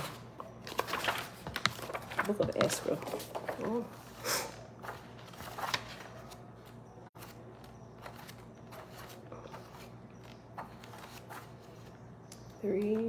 Okay. Page 640. Wait. 640. H and I. H says, okay, so H, what was the word? Essenes for H. When this word is used in heaven, it is usually pronounced Essene, but when on earth, Essene. Some interpreters call these tribes Essenes or Essene Jews, right? 1882 edition. And some of our people call themselves Essenes, the Essenes Gospels, right? Ain't nothing wrong with that. And let's see, I. And thou shalt call them Essenes, that they may be distinguished from all other peoples. And after peoples is I, so back to page 640. I says, this is an excellent example, as elucidated throughout OAHSPE, that no apparent evil is absolute and irreversible, and that no soul is forever lost. Here we revisit the hated Pharaoh who mercilessly pursued Moses into the Red Sea. We now learn that he is to become a loyal inspirer of the Essenes, from whom which Joshua of Nazareth was raised. Yo, listen. And so you remember how I had said that there's some things I wish I had never said about Jesus. I'm like, oops, he was like an actual real person, but the character we get is a little chopped and screwed in the New Testament. So when I saw that, yes, babe. You have a couple minutes or not? Yes, a couple more minutes. We almost done. Well, technically a little bit more than a couple minutes, but we almost done. Listen, so when I got OAHSPE and I started, this first thing I'm looking for, is it or is it not a Jesus? Right? And I went through here and I'm like, oops. So the very next day, be like, so y'all remember I had said, right? So, yeah, we're going to get to it. Okay. Hold on. I'll read it again on page 640. This is an excellent example, as elucidated throughout OAHSPE, that no apparent evil is absolute or irreversible, and that no soul is forever lost. Here we revisit the hated Pharaoh who mercilessly pursued Moses into the Red Sea. We now learn that he is to become a loyal inspirer of the Essenes, from which Joshua of Nazareth was raised, right? And that's his name, according to OAHSPE. Yahusha, right? Okay, so let's go back to page 595 and finish this. We almost done. We at verse 43. And thou and thy host shall abide with these mortals hundreds of years, reestablishing them in peace and non-resistance after the manner of the doctrines in the Essene worlds. And thou shalt call them Essenes, that they may be distinguished from all other peoples. Nugan said, thy decree is most just, O Moses, and I know of a truth thy words are Jehovah's. I pray thee, how long shall this labor be for me and my host? Clearly, he's still at work, my G.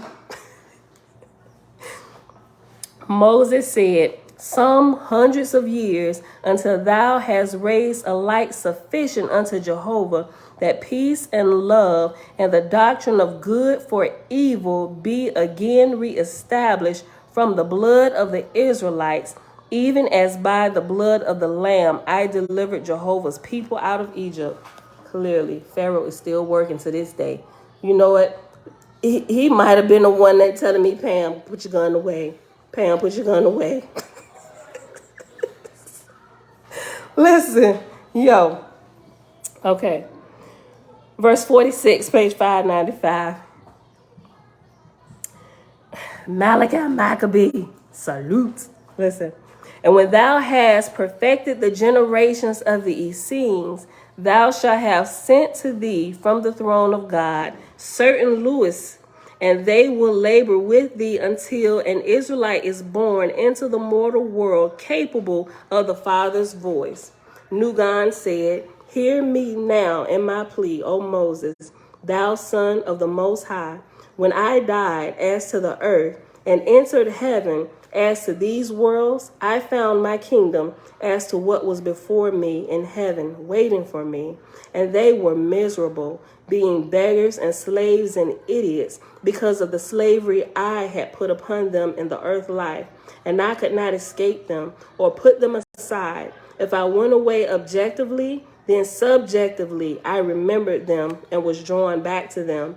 Yea, I was like a young colt that first being haltered pulleth away, but faileth, then pulled again and faileth, and so on until he findeth he cannot escape, then tamely submitteth.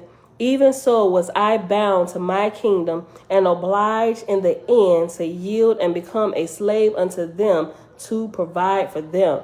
For I had so despoiled them of their talents, they were as helpless as infants, and many of them wicked in the extreme. Nevertheless, I accepted that which I could not escape. I toiled with them hundreds of years, restoring them as well as I could. And in time, a ray of happiness came to me in the hope that in hundreds of years to come, I should find my way out. But alas me, darkness, Aji, came upon my already dark heaven. My evil ones, such as I had slaughtered on earth, came upon me for vengeance sake. Anarchy overflooded me and my people. They became very demons of madness, and they seized me and bound me and bruised me and suffocated me with horrid smells, millions of them, and their curses pierced me like poison arrows. Long I fought them and cried out unto thee and to Jehovah, but alas, I was in hell. None could hear my prayers. For days and months and years I held out, but only to experience new and more terrible horrors. How long this woe was upon me, I know not. I only remember that my soul sickened within me, and I felt a sinking and a fainting like an endless death that could not extinguish me.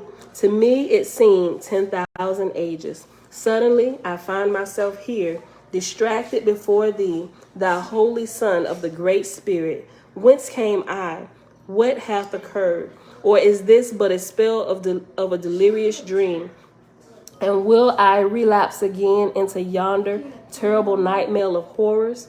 How can I go hence, that mine old kingdom come not upon me? Do they not wait hereabout somewhere to seize me again for renewed torments? O teach me, thou Moses, how can I fulfill thy righteous judgment and not be entrapped again, and perhaps forever? Moses said, I will give thee a new name, and I will clothe thee in garments. Hey, chill. Moses said, I will give thee a new name, and I will clothe thee in garments of mine own making, so they will rather flee from thee than come to thee. And Moses gathered up of the yellow cloud-like mantle, and made a mantle and clothed Nugan, or the Pharaoh of Egypt that kept him in bondage, and he named him Elaels, I think. Elaels, Illallaes, Elaels, signifying servant of light. And after that, he was provided with 10,000 co-laborers assisted by Gaphaniah, and sent back to the earth on his mission. And God appointed 100 messengers unto Pharaoh, that word might be transmitted every month to paradise. And that is the end of that. That was so good. That is so good. Tifa, hey girl, hey. Then that, listen, y'all. I'm glad for my earlier shenanigans that got me straight towards the end of this video today. This was so good. Y'all stop. Okay, y'all. So for y'all that came in late, we read the rest of the account. We read the rest of the account of the Exodus from Egypt, and there was a portion in there that where Moses slaughtered a lamb, and I wasn't quite understanding that. So when we actually ended it like about 30 minutes ago, but then I just asked the question because it was bothering me and I didn't know, because it's my first, guys, stop. It's my first time reading through it, and I figured somebody here might know the answer to this on why they didn't slaughter the animal when it's against the Creator. Like, why did Moses do this? At first I was like, did Jehovah tell him to do this? Why is he going against his word? But then we went back and read it. Jehovah did not tell him to do this. This was something Moses did out of his own self, right? They slaughtered the lamb, representing that this is it's representing the innocent blood of Israel that had been slain while they were in Egypt. But doing that, it put a curse on Pharaoh, right? So I didn't guys, listen, I'm going to end it if y'all start all this. Move. Me not understanding that, because I hadn't got this far yet through the book of Eskra to even understand this. Thankfully, y'all helped the sister out. So that's why after we finished that, we came all the way back here to the book of Eskra, because why the lamb was slaughtered is explained back here, right? And Moses actually repented for slaughtering that lamb. He said, it would have been better if I had just forgiven Pharaoh instead of slaughtering this lamb, Father, and sinning against you. And by doing that, it put a curse on Pharaoh, which ended Pharaoh up in the state where he's at. Yes, I'm about done. They ended him in a state where he was at. Okay. Mom, you don't let that end it. All right. You know what? I think Anukia, shalom. You and the laptop. Chill, y'all. I'm gonna need to Moses and Akhenaten. We talked about that before, about Moses being Akhenaten. I haven't read that book, but I'm gonna check that out. I'm gonna check that out to see. I'm gonna look into it, right? And we're gonna line all these things up. All right, beautiful people. So I actually ended it earlier. But I didn't say the page number and stuff. So give me one quick second. Y'all stop. Just stop it. Why y'all gotta act like this? But you end it every day. It's never fair to anyone else. Chill. Yes. Could this be fair?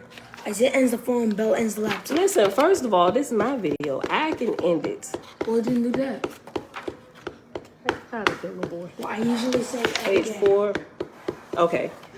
The Moses account ended on 4:43.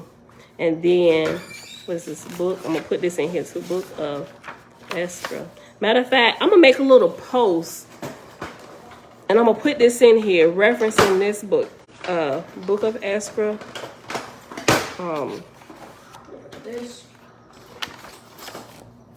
Who's this? Chapter 16. We read all of chapter 16 that explains this in detail. Chapter 16 explaining what happened during the Moses account with the slaughtering of the blood of the lamb. This was absolutely beautiful. Okay, so let's end it. Bond. I end it again. First of all, Father, thank you for even more clarity and teaching us why it is best to walk in non-resistance. All right, y'all, it is Monday, August the 15th, 2022, day 186 of year 4 of reading through the books of the law and the prophets. And of the 4-year consecutive day count, it is day 1204. And we read, stop, you better not push that. We read Can you get over in the the book? OAHSPE, Isaiah, chill. We read in OAHSPE, the book of the Ark of Bond, pages 432 through page 443, and then we skip to the back to the book of Eskra starting on page Girl, you have to get off the book. Move, watch out. Started on page 593.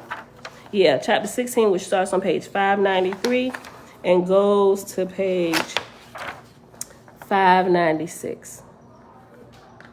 All right, beautiful people. But that is it for today. Tomorrow probably definitely will not be this long. We'll try to stick to the hour, but we just had to see this to the end because this would have been bugging me till we got to the book of Eskra. And it may have, I don't know, it could have skewed my outlook because now I'm like, Moses done slaughtered the lamb in OAHSPE. I don't know why. I'm trying to figure this out.